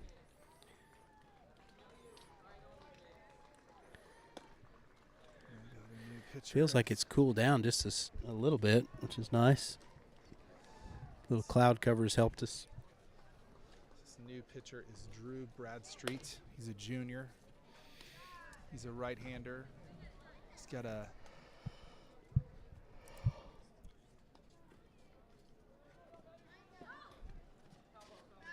doesn't have a very high leg kick and he's got a short arm delivery, but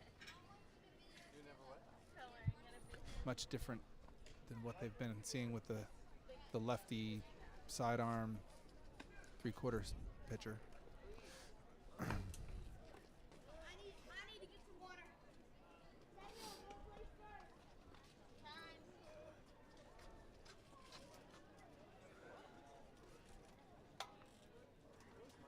So Gilson's up to bat, and then Gabe Sanford is up right after him.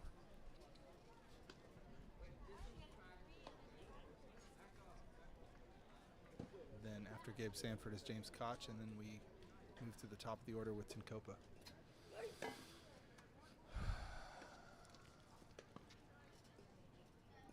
So we're at the bottom of the fourth inning.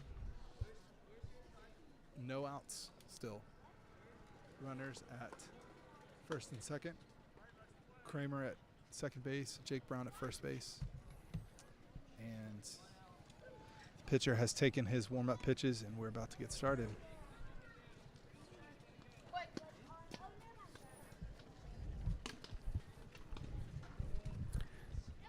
All right, still no outs here in this inning. Bottom of the fourth.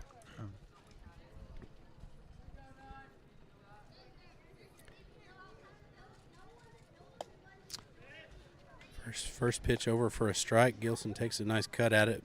Comes up a bit empty there. He has a couple inches choked up on this bat. Caleb has had a walk and a single in his first two possessions, and the umpire again calls a balk on this pitcher. And Yep. Well, he kind of strange delivery. He lifted his leg really high and just kind of held it there, and then he started actually leaning backwards. And then I think that prolonged pause caused him to get the balk call. So the umpire's explaining it to the pitcher, so he understands. so now we have runners at third and second and third. Yeah, Kramer's over at third, and Jacob Brown's over at second. He takes that high and inside for a ball. Counts 1-1 to Caleb Gilson.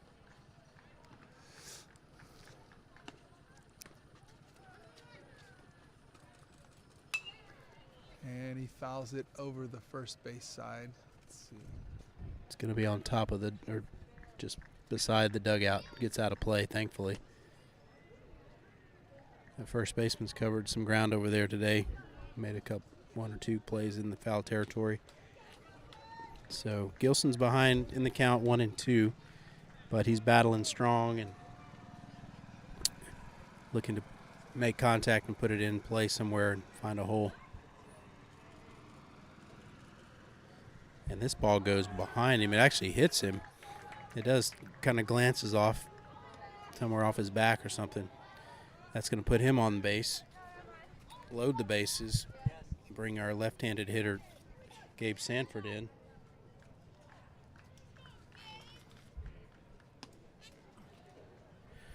Let's see, Sanford today is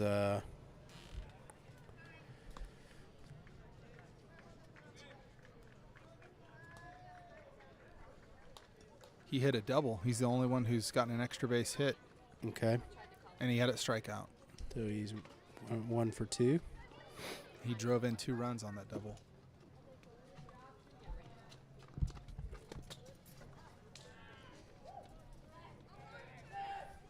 Pitcher steps off the rubber and off the mound.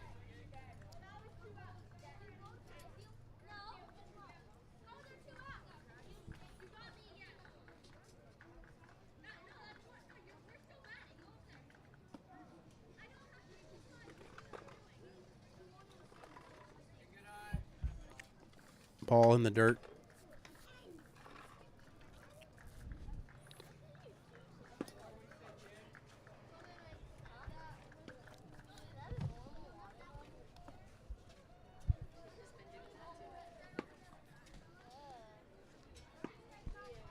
Here we go. And he slaps this one over down the third base line, but it has some tail on it, and it drifts off in foul territory. So Gabe Sanford is an 8th grader, one of our younger guys. He's getting a chance to earn some more playing time.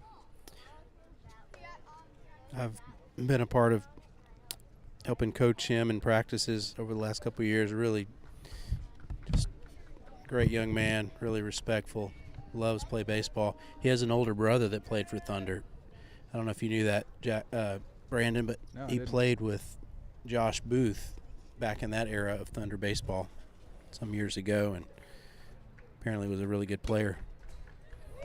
So has a much older brother that probably showed him the ways as he was a young fellow growing up. Yeah, he seems really mature for his age and just a competitor. Yeah. He's Carries done a great himself job. well. Yeah. And he looks great in the field. He's played good defense. He's made some – I like it when they make the routine outs look routine. Mm-hmm. Way outside. Sanford lays off that. This pitcher's been clocking about 70 miles an hour on his fastballs and has not mixed much off speed into his pitch selection. But he hasn't been able to locate the strike zone consistently. Let's see if Sanford gets something to hit. Pitcher casually steps off the rubber and throws over to third. Not even close. Kramer standing up. We got some dark cloud cover. Feels great. Yeah, it does. Definitely temperatures dropped some as more clouds have moved in. It's getting a little breezier too. Wind feels like it's blowing straight in towards us behind home plate. Pitch coming in. Another miss up and away. Takes the count to 3-2. Let's go, little Debbie.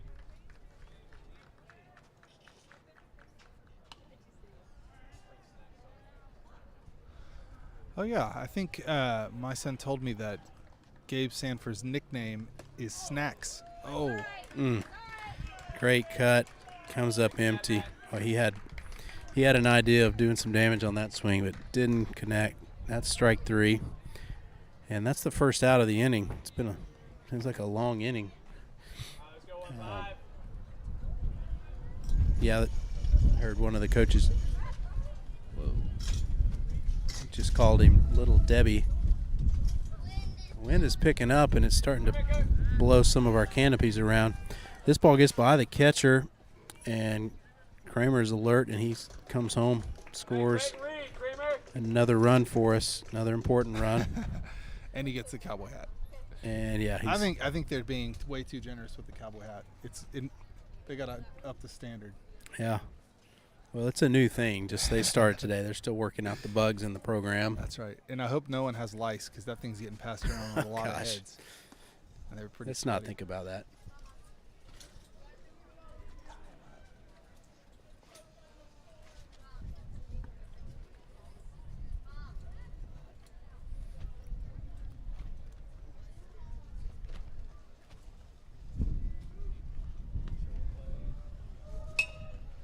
And James Koch hits it to the shortstop.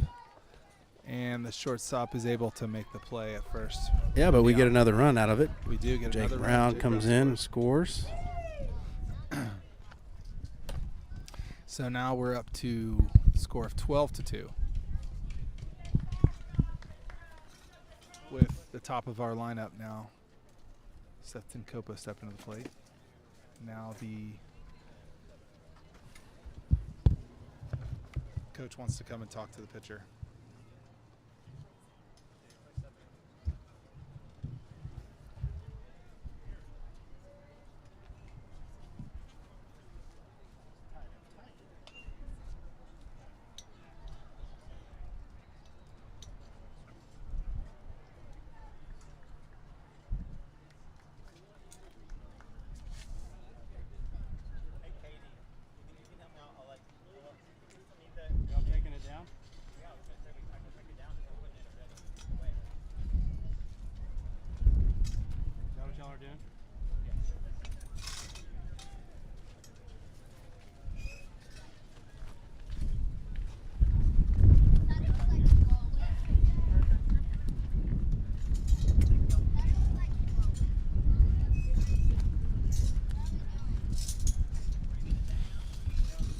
wind has definitely picked up quite a bit.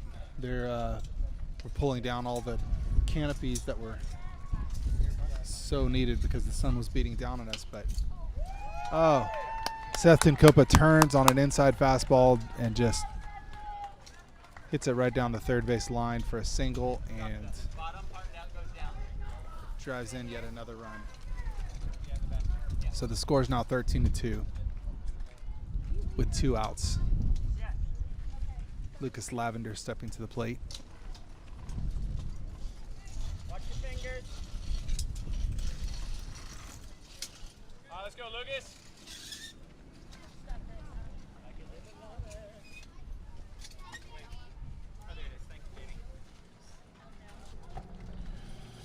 Lucas has had 2 hits today. He's had 1 RBI, 1 strikeout.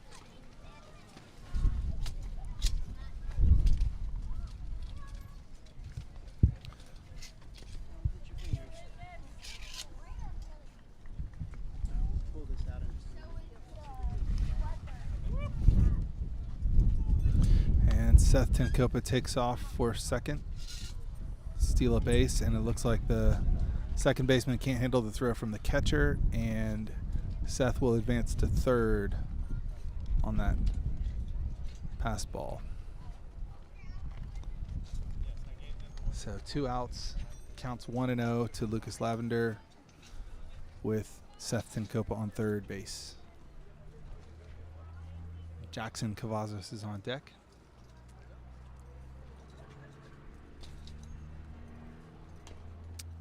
And it's an inside fastball that Lucas fouls down the third base line.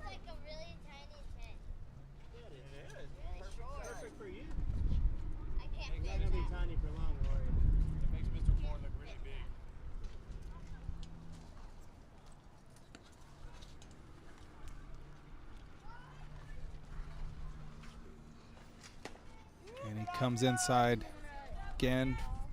The fastball misses home plate for another ball. The count's now 2-1.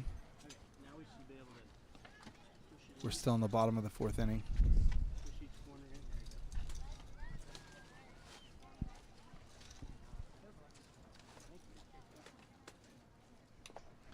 And he fouls it back, bringing the count to 2-2.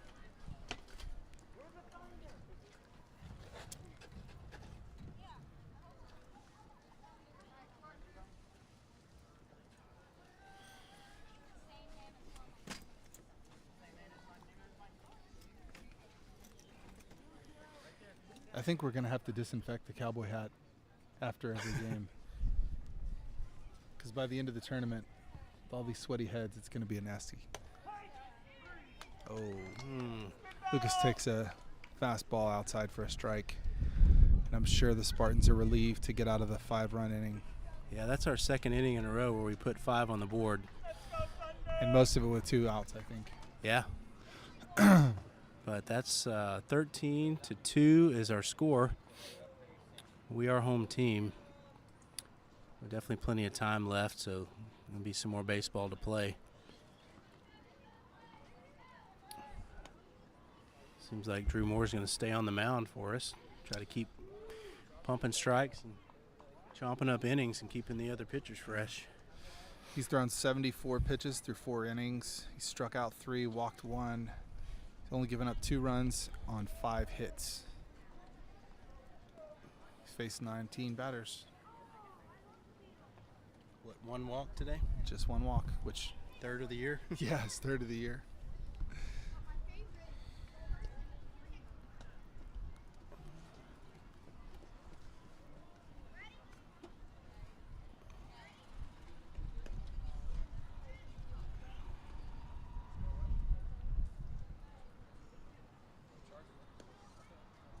Just looking around us, some of the games have finished and some are still going on. There's a game off to our left. It's a 6-2 score, so it's a little closer game.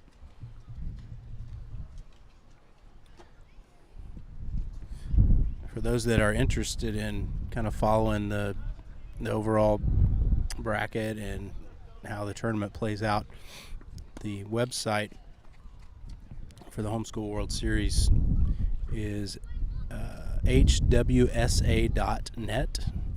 And if you go there, you can find the 2022 tournament, and there's a bracket there that I'm told it might take them until tomorrow or later tonight to update with all the results of today's games. But you should be able to go in and kind of see who played who and how the scores ended up and how that plays into the seeding of the divisions 1, 2, and 3 brackets. So we're not sure what this result will, what the result of this game will do for us as far as tomorrow's schedule, but I would assume we do play tomorrow. And once we know when, we will let you know and plan to be online again.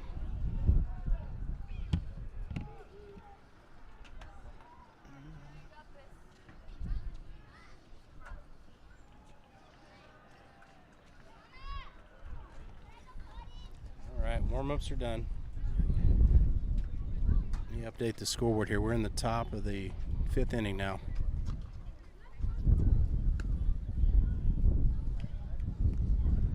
First pitch is a ball high.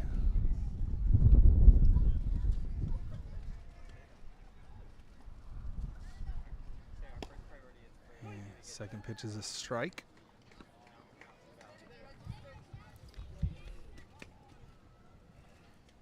Who sent it last year? Did she or did you? Nice pitch right there. Gets ahead now at 1-2. I don't think there's any better situation for a pitcher to have such a big lead, so you can pitch with confidence, throw strikes, not worry about overdoing it. Just try to get outs. Let's see. This ball was a looper that I thought for a minute there, I thought William Ennis was going to make a highlight reel catch. He ran a long ways and got down, slid, and the ball just tipped off his glove. It was in his glove and it tipped out, so he doesn't quite bring that one in. That was a really shallow hit looper. It's going to drop in for a single, and they do have a runner on now with no outs. Nice. I'd love to see Drew get the complete game win.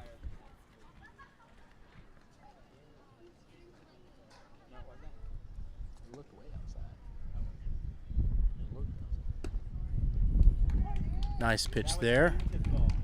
0-2 is now the count. He's getting ahead of this batter. Be a great double play situation if we could get a ground ball. And this one's foul back right at us. Bat boy Oliver Wilson on it, getting the foul ball. got a little amped up with the throw. Didn't throw it on the money to his brother. I think Wilsons like to show off their arm. Yeah. Nonetheless, we appreciate these young Thunder players for serving as bat boys for us this World Series. Goodness. Attempted throw back to first is a kind of a low one hopper. Looks like it got a good part of Jackson's leg. Sounded like it hit his shin or something. Probably didn't feel too good.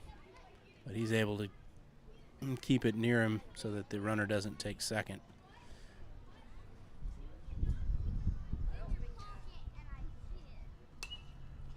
Another Heads ball. up. Heads up, kids.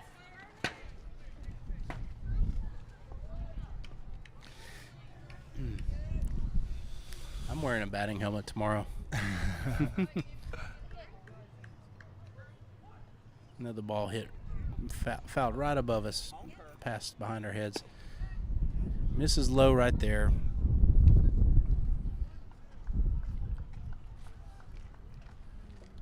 Here we go, Drew.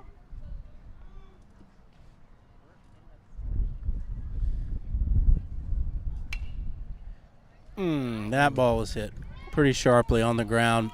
Tinkopa makes a good effort to try to backhand it. Just sneaks under his glove for a base hit. And that's going to be two back-to-back hits here.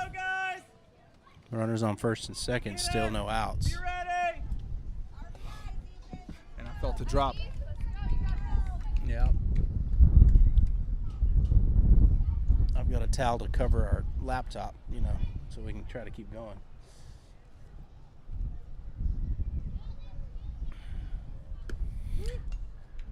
This is their cleanup hitter up, so need to be careful with him. Yeah. I recall one big hit he got earlier in the game.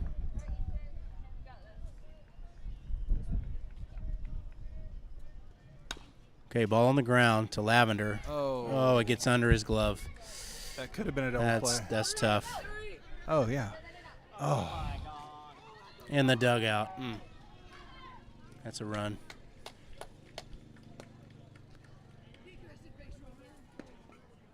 So some defensive miscues for the Thunder there. Allow a run to come across. Ball was chopped. Really a tailor-made double play situation. Lavender tries to glove it kind of on the run off to his side as he's coming towards it, and it gets under his glove. William Ennis comes up. He has the guy possibly out at third, but he makes an errant throw. It actually goes into the dugout of the Spartans, and that's a dead ball, and all the runners advance a base. So puts runners at second and just a runner at third now. So Coach Lavender came out talking to them. Two runs scored on that play. Some may wonder, hey, we're up 13-4. Why is the coach coming out and talking? But this is a long tournament, and I think he's doing a good job making sure these kids stay focused and make the plays they're supposed to. Yep.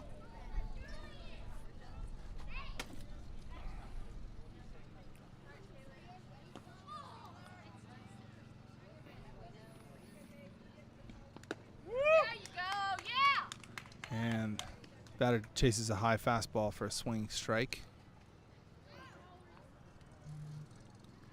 So Drew's throwing from the windup now that he's got a runner just on third base.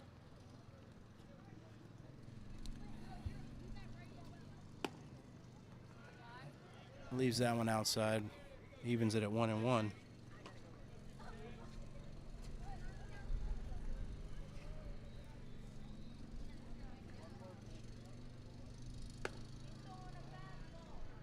He tries the outside corner, and the ump does not give it to him. Counts 2-1. All right, Drew. 2-1 pitch. Yeah. Foul tipped. Gets a part of Wilson. It doesn't feel good. He's going to walk that one off. Brings the count to 2-2.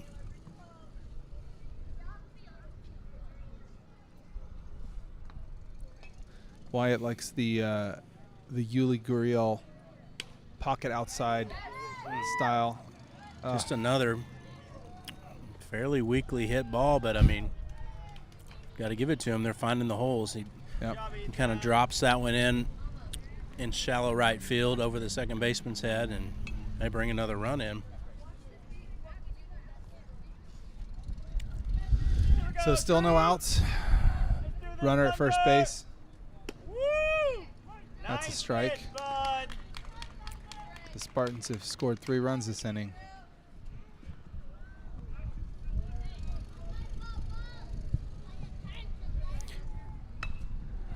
And pulls an inside fastball foul down the third base line.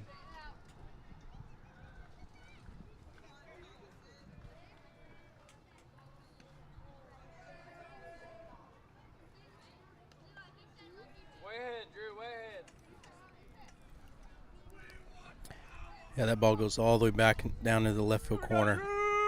Let's do this more. Left fielder has to go retrieve it. So now we are back. Drew comes set. Puts that one. Oh, my goodness. That one's going to find a hole between center field and left field. And they do. Ennis does a great job hustling over and throwing that back to keep that runner from advancing to third.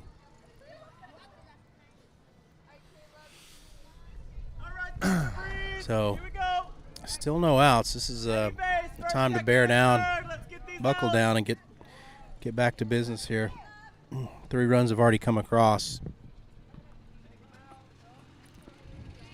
Lavender's calling for time, and he wants to talk to Drew. Oh, this is his.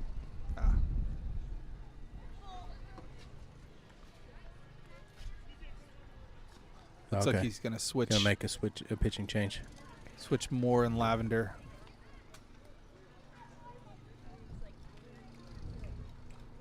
Great job by Moore today. Yep. Did a lot of work. He pitched pretty deep into this game. And Lavender's going to come on now, and his single job is to throw strikes and get outs right here with no outs in the top of the 5th inning. 13-5 score. So we need to keep them right where they are and put this rally to a close.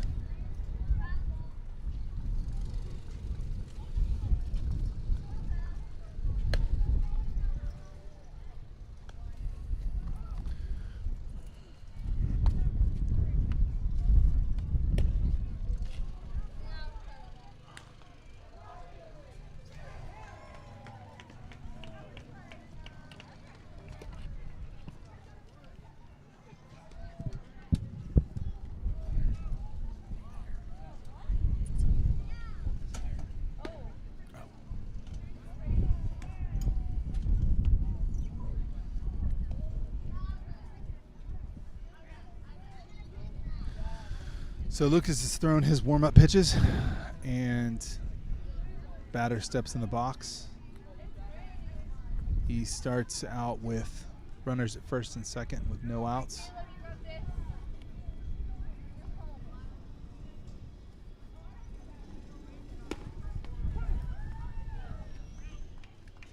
First pitch is a strike down the middle. Lucas's fastball sits around 75. He's one of the harder throwers on the Thunder pitching staff. And the second pitch is another fastball right down the middle, which batter has not taken his bat off his shoulder. And the third pitch is a strike. Yeah, 1, 2, 3 Fastball right there. down the middle. So I guess Lucas was like, if you're not going to swing at it, I'll keep giving it to you. Just challenging him, saying, here it is, see what you can do. And that's a 78-mile-an-hour fastball right down the middle for a strike.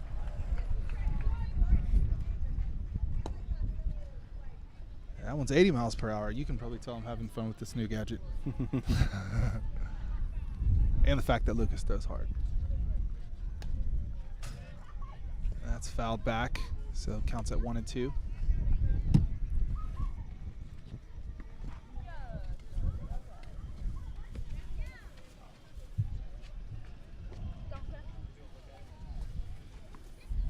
One-two pitch. Ooh, just missed. Just missed on the outside. I don't think that Lucas has thrown an off-speed pitch yet. And that's Yep, another fastball. next strike. Catches the outside edge. Strike 3. Just like that, 2 big outs for the Thunder. Runner still at first and second. Left-handed batter is up. And that was a strike fouled back. I don't even think Lucas is looking at the base runners. Mm-hmm.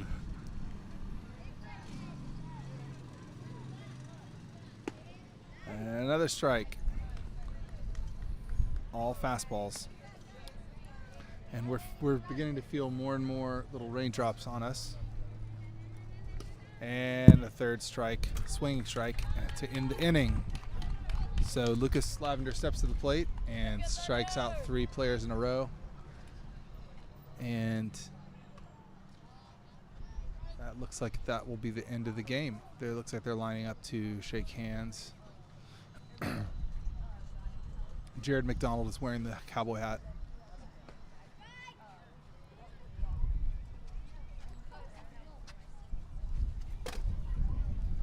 And that'll do it. So, final score is 13-5.